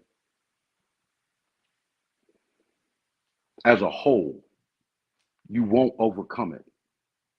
So you have to basically, if you want to see change, you have to be the change. And what I hear far too often, in my opinion, is too many brothers and sisters ready to take up arms as opposed to invest in books, take up the classes, take up the positions of power that can influence the change that they want to be. I don't hear too many people saying, I want to be the police chief so that this doesn't happen in my city. I want to be the military commander that makes sure that my men and women in uniform don't follow such orders. I want to be the lawmaker that corrects some of these laws that have been on the books since the 17 and 1800s that still hold sway over my people. I don't hear that talk. I hear a lot of caveman. Let me get a stick. Let me get a stone. And the game is chess, not checkers. I'll stop there. Yeah, no, I definitely agree. That's why I said it's a combination of the iron fist with the velvet glove. They both serve a purpose. You can't have one doing the whole job. It's not, you know what I'm saying? It's not one moving part. It takes a bunch of moving parts. And it definitely takes us to, if anything we do, we have to do it collectively. This is why a demonstration is either a protest or a boycott. A boycott will get more done than a protest. And I think that's where the brute force of it has to take a back seat, because the velvet glove says, I don't have to kick in the door in order to collapse this business. I'll simply not enter the door and get others like me not to, and not bring our money inside that door and collapse that business. This is where Martin Luther King was effective at, because his demonstration involved, not just protesting them, but also boycotting them. So now you're financially fucking with them. The same people that don't, now you're financially messing with them, excuse me. The same people who don't like to see your face, love to see the faces of what's in your pocket. That'll never change. That's And why and to your point, Calico, in a capitalist nation, that will always reign supreme. What is the greatest weapon? Money, money, money. Okay, so to your point, the Asian community in America is about 6.9 to 8%. Yet they are a cohesive unit. And what do you think their contribution to the economy is? It's definitely substantial once and only after that money has rotated through their community at least about 6 or 7 times. You understand what I'm saying? Now, how many times that even though we are a larger percentage, and therefore strictly mathematics, we may offer or bring more finance to the table strictly due to the math. Mm-hmm. How many times does that money rotate through our community? Loving the money so I can go get fly, you know. But what about money? Easy come, easy go. There you go. Fellas, I'll So, be right back. Y'all can give each other chances to talk. I'll be right back. I appreciate it. yes, sir. Yes, sir. Yeah, no, but that's definitely a fact, man. You know what I'm saying? You have to know how to not only punish them, um, and return that same energy when it comes to violence or what one would perceive as aggression, and taking an aggressive stance versus I'm not gonna beat you up. I'm gonna beat your pockets up. Mr. You know? Jones, do you have anything to add as it pertains to that aspect of the conversation? I mean, I have my own thoughts, like as far as like how you brought up like the population here, certain groups, and I don't even believe all those statistics. I think the I can statistics, understand if that. Right. anything, are higher. But I think they want people to think that, oh no, you're really low in this country. So if you ever think that that you even come close to the amount that we consist of, I just think I don't believe a lot of statistics, but I also understand and follow what you mean as far as like, man, this is no longer olden days, like where like sticks and stones will literally do something to these people who are in power, who created these sticks and stones. They have warehouses that create this stuff. They have technology. They have monitoring technology now, and it's just we're dealing with a whole different beast of a system.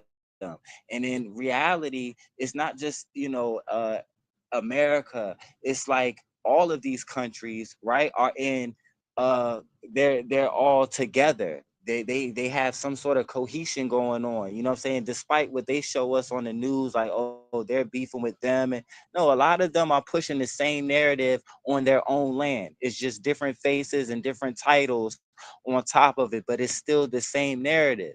And that is a beast in itself, on top of nowadays technology. You know what I mean? Like, you're not you go to someone important's house with a gun and all this. Oh, okay. They're gonna mourn over that person. They got another person that has the same ideologies that they can't wait to put in place of that person. And then you got the rest of them that you have to deal with, as well as technology. So it's like, once again, we're going up against a totally different beast. But I also don't feel like documentation. I understand chess, not checkers, but how can you play chess against someone who bought their own board and they're not going by the actual chess rules? It's like, when you play a game and someone changes the rules to actually what the game actually says, that how you're supposed to move or whatever. And that's what we're dealing with. Dealing with people who constantly change the goalposts.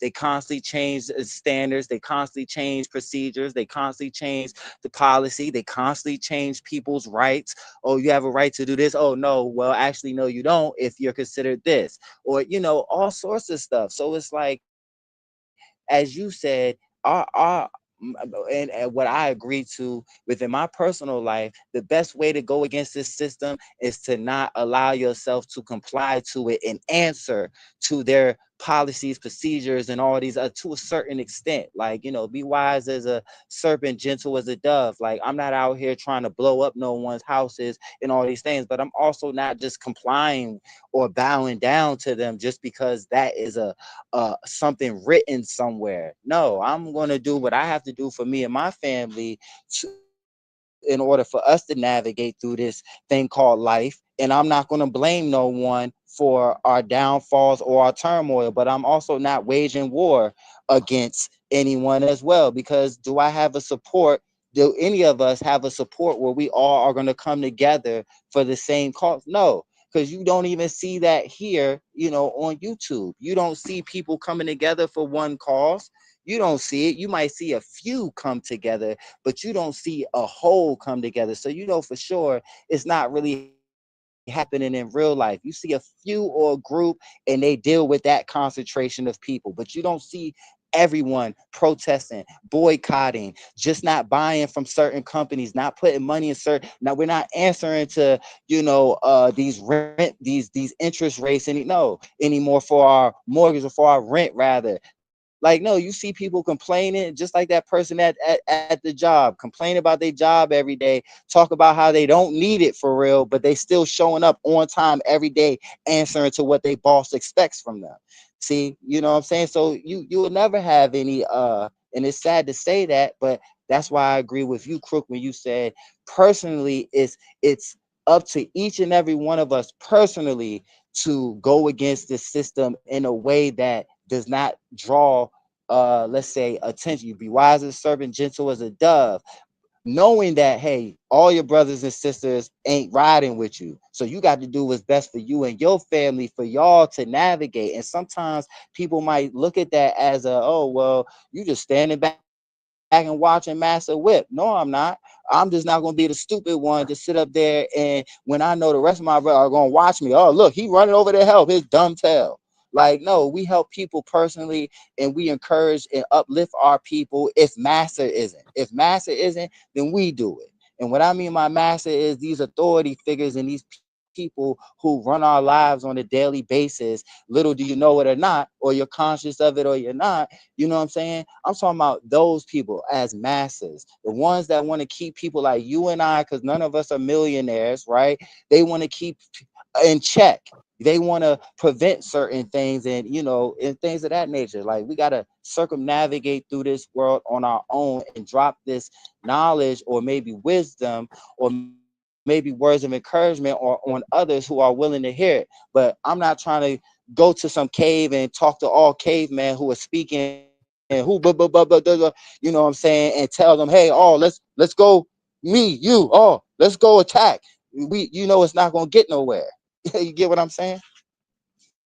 I do, and as you were speaking, a thought came to my mind as to how you may look at, how you may live your life, and as the leader of your home, how you guide, which is give unto Caesar that which is Caesar's.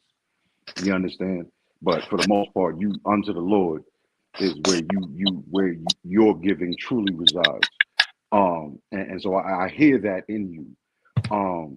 Brother Calico, Yo, what do you think of, what Brother Jones had to say about that, Mr. Jones? um, I definitely agree with him because, again, like I said, it takes a bunch of moving parts. It can't just be one thing. I think that all things serve a purpose. I think the brutes in the cave are for when the orators have failed to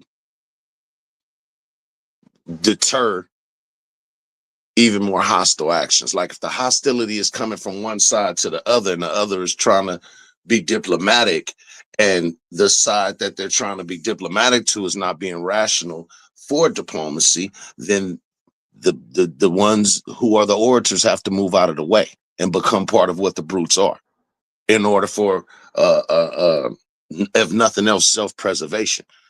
um but it also, going off what he said about being as gentle as a dove, it takes a meeting of the minds of both. But I believe it definitely, you like in certain situations, especially in these days and times, you would get further showing a demonstration through boycotting than you would through just protesting. These CEOs and these mega multi-billionaires will be the first ones to tell you that, man, when we have conversations about the protests going on, we just look outside of the window of our corner office from the 90th floor and say, look at them ants with their signs. Oh, well, let me get back to my millions. But when you stop spending money with them collectively, and it has to be done collectively, Right. or it isn't going to work. It is not going to work. A centipede that don't know which way it's going is because half his legs is going the wrong direction. So with that being said, because I grew up during a time where the black church was the cornerstone for a lot of folks in the black community. And Hmm. so the black church used to be the meeting ground of the black community, Correct. basically across the nation.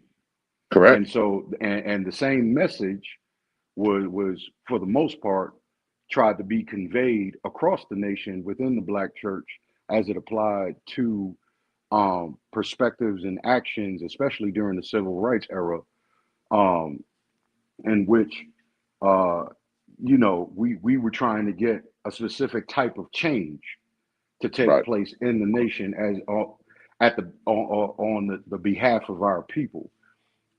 Over time now, from my observation, I may be incorrect. Um, it seems like the black church no longer has the sway it used to or the influence it used to. Why do you think that is, and is that by design? Um, I think parts of it has to do with it being just a sign of the times. As things get older, as life gets older, as the history gets older, some would Okay, say that the game gets colder. Uh, right, the right, women of the women of the 20s, the women of the 40s were hussies to the women's of the 20s. The women's of the 60s were hussies to the women's of the 40s. So I think everything progressively, and it's sad that, I mean, some would say, as far as looking at it from the standpoint of the church community, it's definitely a progression going backwards, or I should say a digression more so than a progression. Um, but I believe that what binds us the most, unfortunately, is when we all understand and recognize a common enemy. See, like for instance, with the '60s during the civil rights movement, we all had a common enemy of outright Jim Crow practiced racism. So that was in itself our common enemy. So in that respect, going back to what you said about the church house being a cornerstone, I think it had to do with those times when a lot of those big mamas and them grandma nims was still around, who Right. who gave us, for the good and the bad, the lessons of the old. The lessons of the old, to me, that were good was the wisdom that they passed down, as far as, like you're saying, knowing how to navigate and move in a room full of vultures, so to speak. I think the bad of it was, well, I can't even say that. I can't say it was a bad of it, because they fought in their own way, and thinking about it, giving a second thought, probably a little bit better than us. Because instead of them just running into the fire, they stopped spending their money, and they started focusing all of their monies and their income, back into their own communities. That's where the Tulsa, Oklahomas came from. That's where the Rosewoods came from, and places like that. And they knew it and recognized it too. That's why they tried to burn it down, kill it, drown it, or whatever it was, in order to get rid of it. I'd like to introduce Salute, something. salute, fellas. I'm back. My bad, Salute, Crook. Hollis. I just want to We've say, been man, I we've been appreciate behaving y'all for ourselves. I know I've been listening on my phone. I appreciate y'all for being on some grown man, it's right here, man. I appreciate it. And I'll say, as far as the church, when we was segregated, the church, everything went through the church. Like my mother told me, Yeah. she went to school in the church, midwives, birth records was in the church. Everything, the church was like the pillar or the center of the community. But when we start getting when we got integrated, like in the church, you can't really speak about certain things because the government, some type of grant or nonprofit, some type of thing. So it's stipulations in the church where you can't speak about certain things in the church. But when we was segregated, the church was like everything went through the church. You know what I'm saying? I think we So, also have to introduce a little bit of accountability, because it was some people in that church. You come on over here and come sit on my lap and tell me what's wrong, baby. well, I There's think people in that church that shouldn't have been there. I think once again, I think we recognizing the commonality, even based on what Calico just mentioned and what KT just mentioned, which was ultimately the as much as it is a resource and an asset, the money is a corrupter. Um, and That's and and Creflo Dollar. and Brother Calico and I, we had a conversation last night, as a matter of fact, in which Oh yeah, we were yeah. talking about if you want to truly deduce the truth, follow the money. Follow it. Um, so I'd like to throw this out on the table. Given that this is a nation of immigrants, this is what we are known as.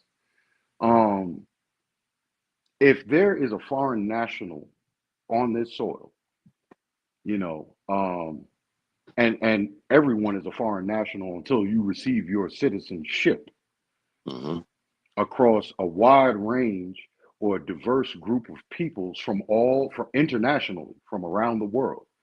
If there is an incident with one of those individuals, they have the leverage of their mother or father country intervening and having an opinion and a say so as it pertains to that national. Are you following me with this? Yeah. Yes, sir. If there's an incident on American soil as it pertains to, let's say, an Israeli national, a Saudi national, a Chinese national, a Malaysian national, a Canadian national, an English national, or British national. Um, If something happens to them, an Australian national, if something happens to them on American soil, there will be international outcry. And that outcry and opinion is leverage because those nations do business with the United States. Right. Business, money. You understand what I'm saying? Black people in America do not have said leverage. Right. We Not at we all. we our finances are our only leverage. With any community, that's their voice. Mm-hmm. A lot And of like, that has been corrupted and disorganized. I feel so. It for by multiple influences. I believe it is purposefully kept disrupted as to why black leadership since the time of the civil rights movement has been discouraged for fear of these outside forces. Don't take the lead because all you're doing is putting a bullseye on your back. they 100. definitely know the devilish game that they play. I mean, if you go back to the biblical times, I think it was who that wrapped their arms around the shoulders and the neck of Jesus and said, "Man, I will give you everything as far as the eye can see, and all you have to do is bow to me." Real talk. And we can't forget about COINTELPRO, the fear of a black messiah. Like, we ain't make that up, you know? Absolutely. So, Absolutely. And when they attack on both fronts. Just like the SCLC is just as important as the Black Panther Party for self-defense. right. So they didn't attack one, they attacked them all. That's right. Because it had nothing to do with whether you came in the door saying fight the power or you came in the door saying we shall overcome. It's the fact that you came in the door. Real talk. I watched old footage, black and white footage of back in the 60s, where a young black kid stood in front of I think he was the sheriff or a marshal or something of that sort. And the kids was trying to get to the inside of the governor's building, for lack of better terms, or the courthouse, excuse me. And they didn't want him there. And he said, "You can take your black self back to your own neighborhood." And he said, "Sir, do you believe in God?" He said, "I believe my God ain't got nothing to do with your God." He said, "Well, can we pray together?" He said, "I pray for when I want to pray. You pray over there with your people." He's saying this as a man in his look like to be in his 40s or 50s to a child. And we supposed to follow, or I should say we follow more out of that book than what you do. I hear people say, "I don't believe in that, man. That's a white man's religion." I don't see no parts of that book. Now, this is, you don't have to adhere to it because I don't adhere to no set religion at all. So I'll just put that out there. But for those who do believe in, whether it's the Torah, whether it's the Quran, whether it's the Bible, whatever it is, none of these places, events, things, and people come from Europe. Right. Where do you hear them mention anything about Europe in the Bible? Nowhere. It's already hilarious enough that they named them with names like Mark and Luke, and like, show me a Mark or a Luke or Adam from the Middle East. Yeah. I'll wait. Even the No, Greeks, no, even the no. Greeks and the Romans is Mediterranean. It ain't even But Jonathan. It's just the John. point that I'm making is that they pervert. The point that I'm making is that they pervert something in order to fit their demonic needs and ways. Like, for instance, you would hear people from those times justify slavery according to the curse of Ham. Right. How do you do something so ungodly to another one of God's creations and then profess to be godly, holy. Right. That as well, though, that as well can deter people, right along with Freaky Reverend and them. These are the things that deter people from that cornerstone. Because after seeing and witnessing historically all of the bad that was done in the name of good, and your refuge is to come to the cornerstone of the community where you could at least or should be able to at least find good. And Creflo Dollar telling you to sit on his lap and tell him all about it. Close the door. That's what deters people from the real truth and from finding peace within oneself. You know how many people live through a daily storm without ever knowing what it is to be peaceful? Well, if you don't, then maybe you don't come from a community, maybe you don't come from a race, maybe you don't come from a bloodline or a background that has been affiliated with the word struggle ever since the creation of where we are. Right. Amen. Show me one time when our people wasn't related with struggle.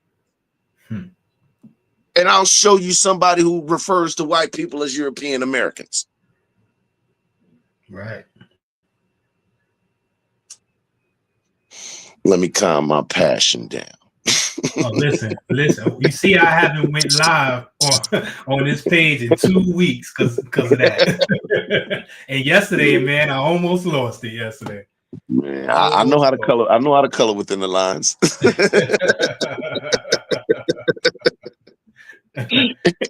You feel?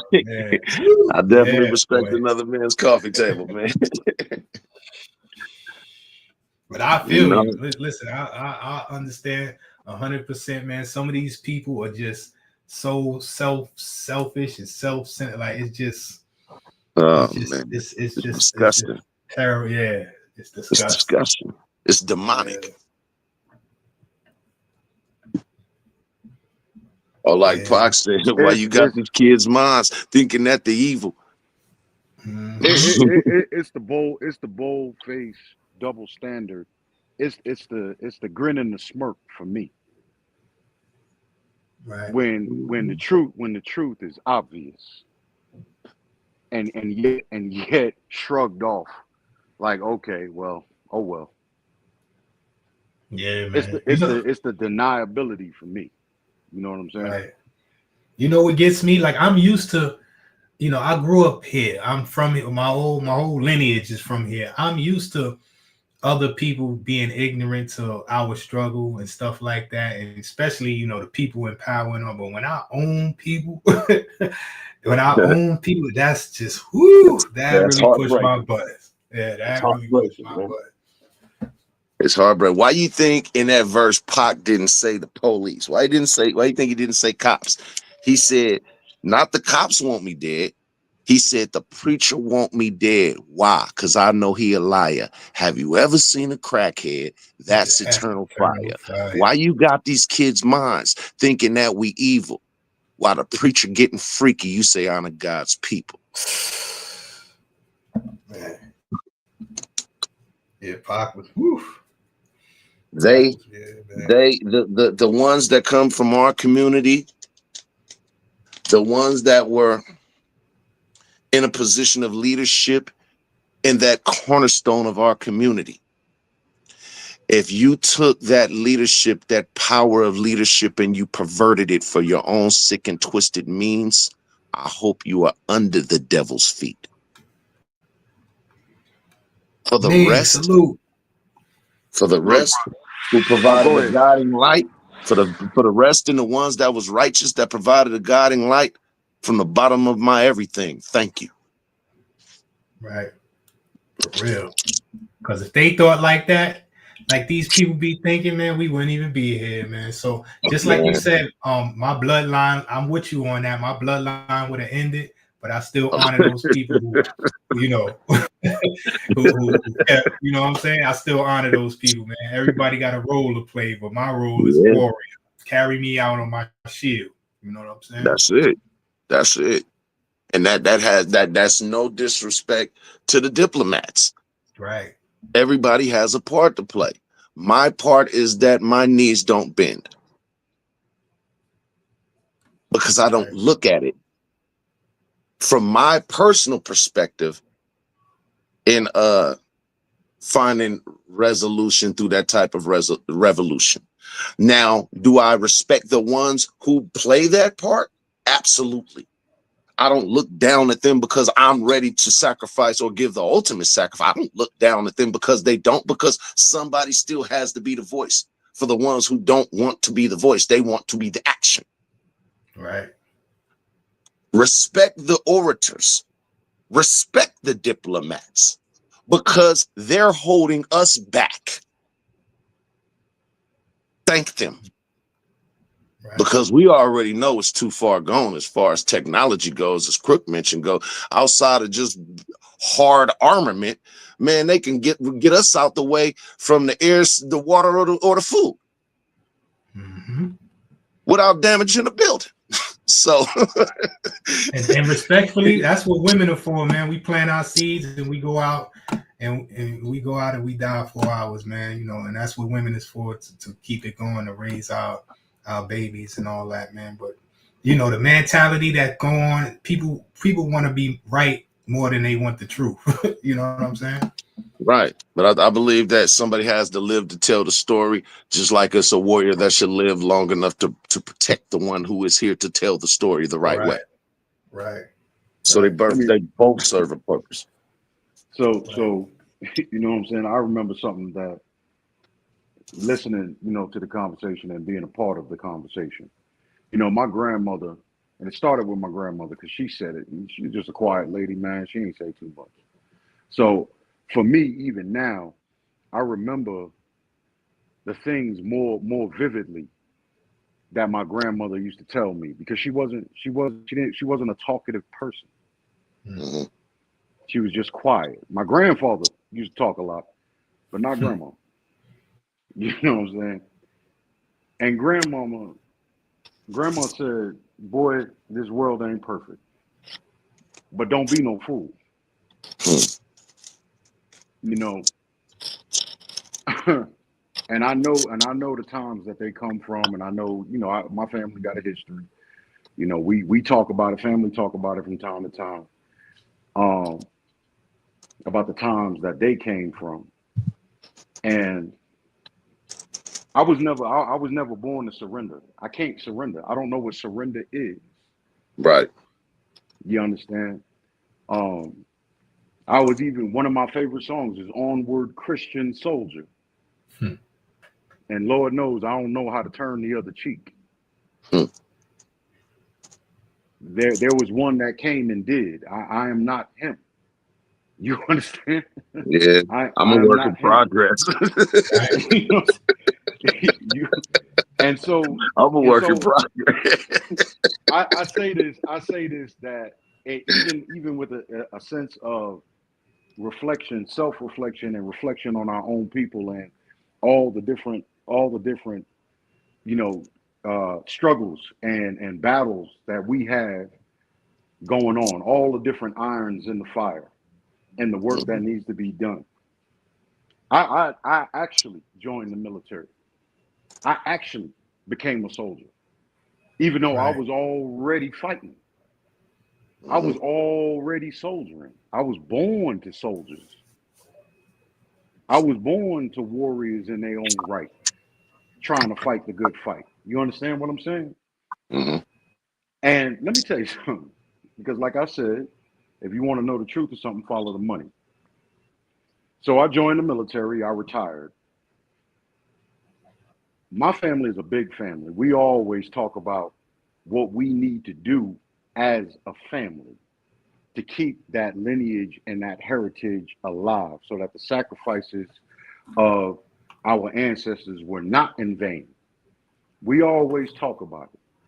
But it seems to be that the hardest part is for all of us to get on the same page.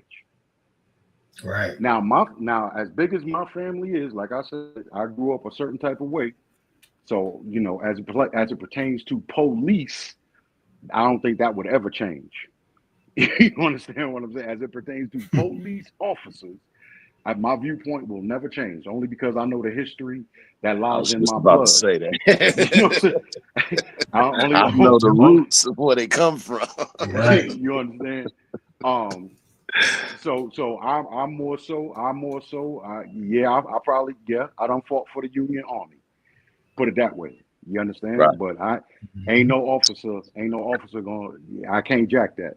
So with that being said, I retired. Now I remember when I joined, the sentiment in our community, y'all know it well. Boy, what you doing? I know you ain't gonna go over there and wave that flag. Hmm. That flag ain't for us. You know that, right? Them people ain't got us in mind with nothing they doing. You know that, right? And albeit I understood, and I was like, and oh, shoot, for some of my family, I was a traitor. Right. You understand? But mind you, when I retired and made it through, by the grace of God, you know, I ain't come home jacked up. I ain't get messed up. Right. As soon as Uncle Sam decided that he was going to take care of me, them same ones that viewed me as a traitor want to work together. Mm-hmm. Mhm. There's so much we can get accomplished together now that I have gone and done the work and Hey, I survived. got ideas how we can spend your money. Right. You But you got understand to what I'm talking remember about? also, Crook, that's our tradition. We fought in every war, every war. You feel what I'm saying? Yeah, I do know, and that's why I took on Oh the man. mantle the Hey, I'm gonna way I tap back. did, I'm brother. gonna pop right back on. Let me take this call right quick. Yes, sir. Salute. Appreciate you, my brother. All right, Calico. And so I say that we have fights on so many levels within ourselves as a people. It almost like it feels like our progression as a people is tied almost to the operation and the way of life that those who have taught us a lot of these ills, like we trying to become them Right. just by some of the systems of our own operation. We display it with ourselves. We look at how they function and how they operate. They ain't got no problem lying, so we ain't got no problem lying. They ain't got no problem, you know, taking the money and the church, you know, building the church fund. They ain't got no problem with lie after lie after lie, year after year after year, and the church never get built. They ain't got no problem with it, but we ain't got no problem with it. Right.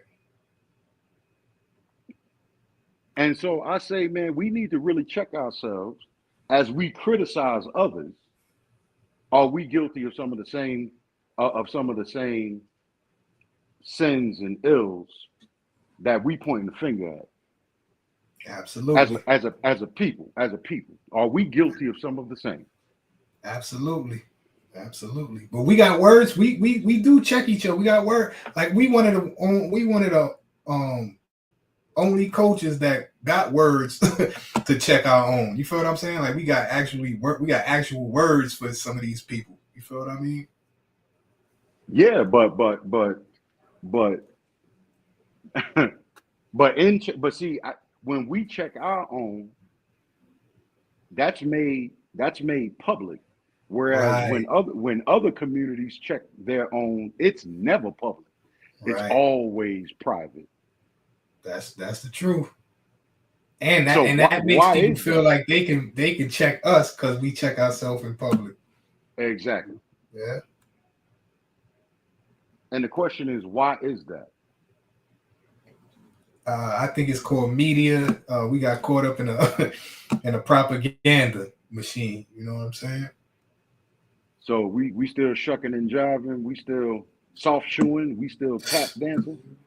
Ain't never gonna stop, man. I'm telling you, from the beginning, somebody was shucking and jiving, and Well, I'm gonna tell you like this, brother, and it's not that, it's something I'm proud of or not proud of. There's some grit in my grits, put it like that, as it right. pertains to this. My boys don't know how to bounce a ball, and they don't know how to catch a pass, but they will outthink and outsmart your smiling behind. Understand how that works? I understand perfectly. I understand perfectly, man. But sometimes it's like sometimes you can't. The smartest man in the room, the one who knows everything. They can't learn. You can't teach them nothing. You feel what I'm saying? So, if you know a wise man knows that he doesn't know everything. You feel what I mean? So I don't waste my time on the foolish. That's a fact, brother. I understand that. I do understand that. But only a true wise man knows you should listen sometime. Right. Yeah, you said it. The shorts. Yeah, I did the whole long story. I ran around the block. You're right. But I'm gonna get on, brother. I got to get this yard work done. I was supposed to do it earlier this week. We caught some weather, and so now it seems like an opportunity. So I'm gonna get with it, but I'm still listening. Now I appreciate you. I didn't even expect, because I know you. It's kind of early for you, so I didn't even expect you to pop up. But I appreciate you, my brother, as always. Oh, they knocked out. Man, it's Friday. They know they're gonna be gaming all weekend long. They somehow became efficient as heck with their schoolwork today. I'm like, y'all done already? Yeah, we ain't had that much to do, And they on these Xboxes, man. It's crazy. So I'm gonna get to this yard, man. All right, my brother. Salute. Appreciate you. All right. Salute, brother. Salute, brother Jones. Salute, brother Calico. Salute to them. Salute. Appreciate you, Calico. Appreciate you, Crook. Appreciate you, Hassan. This was a great build. Salute to the chat. Appreciate you. Salute to all the members. Appreciate y'all first and foremost. Everybody watching from behind the scenes from the other platforms. If you want to subscribe to the Sirius page and you're watching from another platform, just hit the link in the description. Salute to everybody who catch this on a replay. It's your host and your DJ. Holla.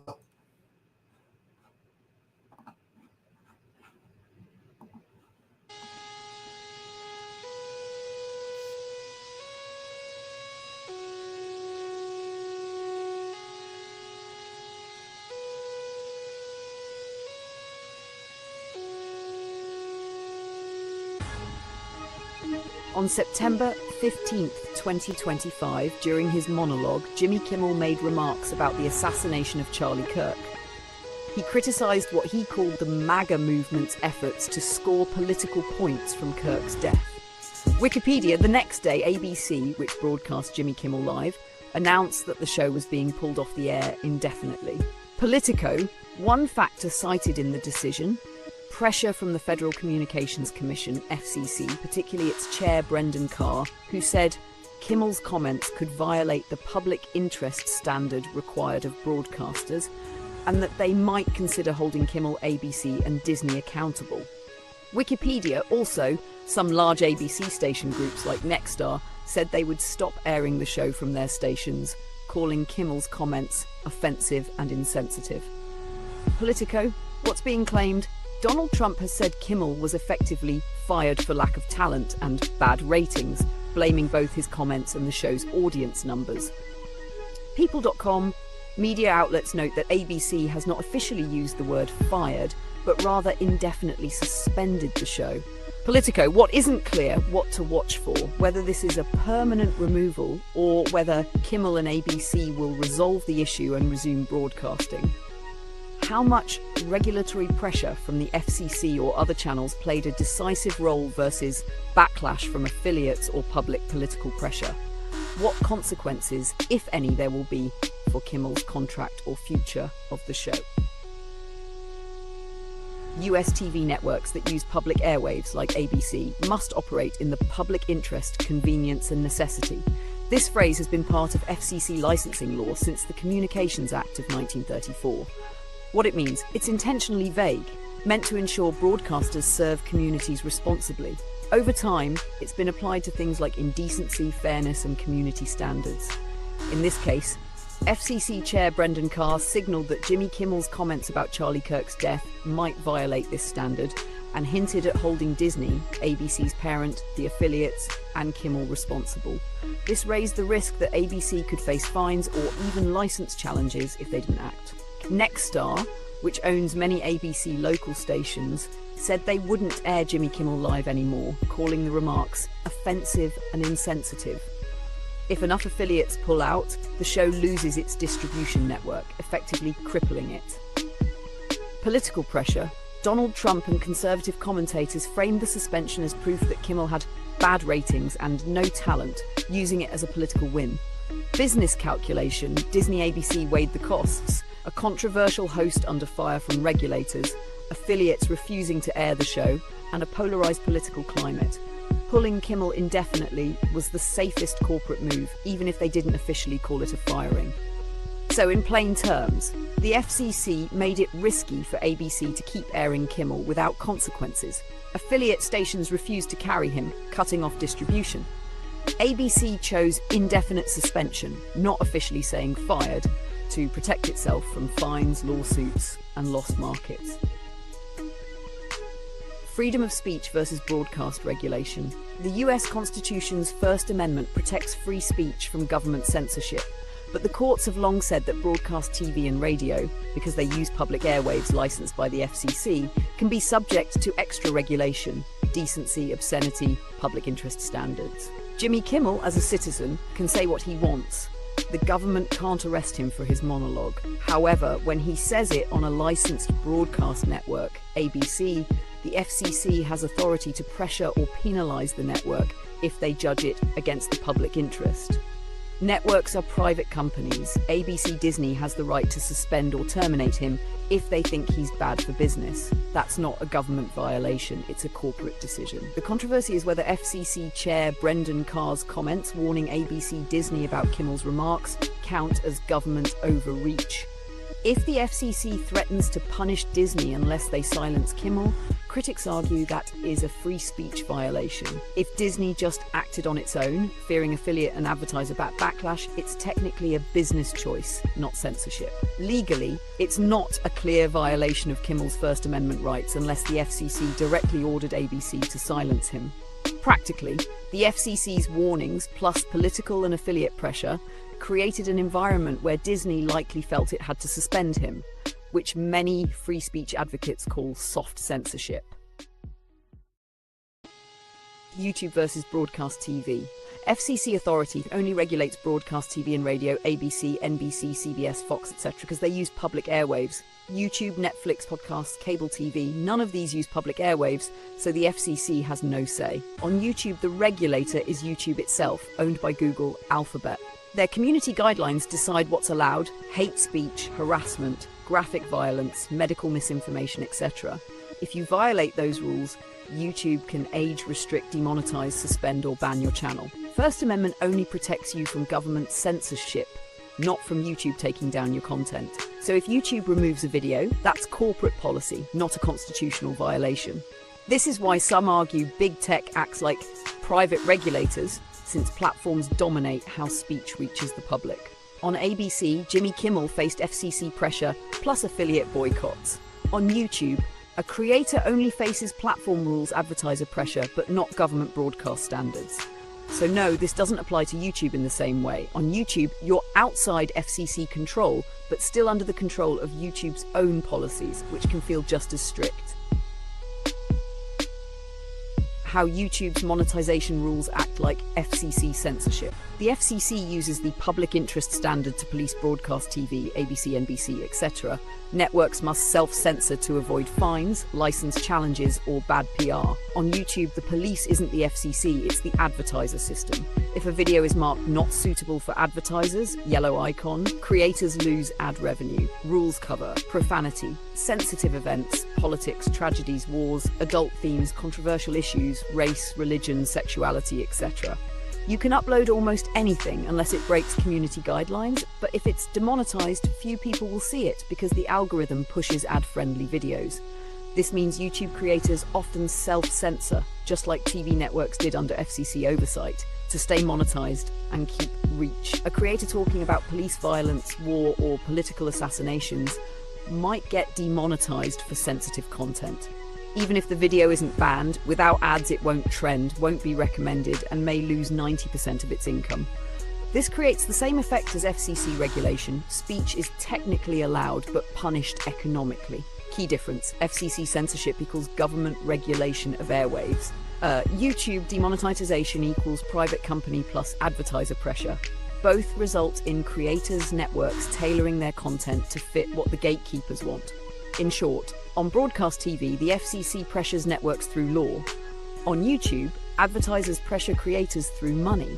Both lead to soft censorship, where you technically can say something, but you'll be silenced in reach or profit if you do. F.C.C. versus YouTube. On broadcast TV, the F.C.C. controls what you can say using the public interest rule. If a show crosses the line, networks risk fines or even losing their license. On YouTube, the F.C.C. has no power, but advertisers do. If your video talks about politics, race, or tragedy, it can get demonetized. No ads means no revenue, and the algorithm stops pushing it. So whether it's the F.C.C. on TV or ad rules on YouTube, the effect is the same. Your speech is technically allowed, but punished economically. That's what we call soft censorship.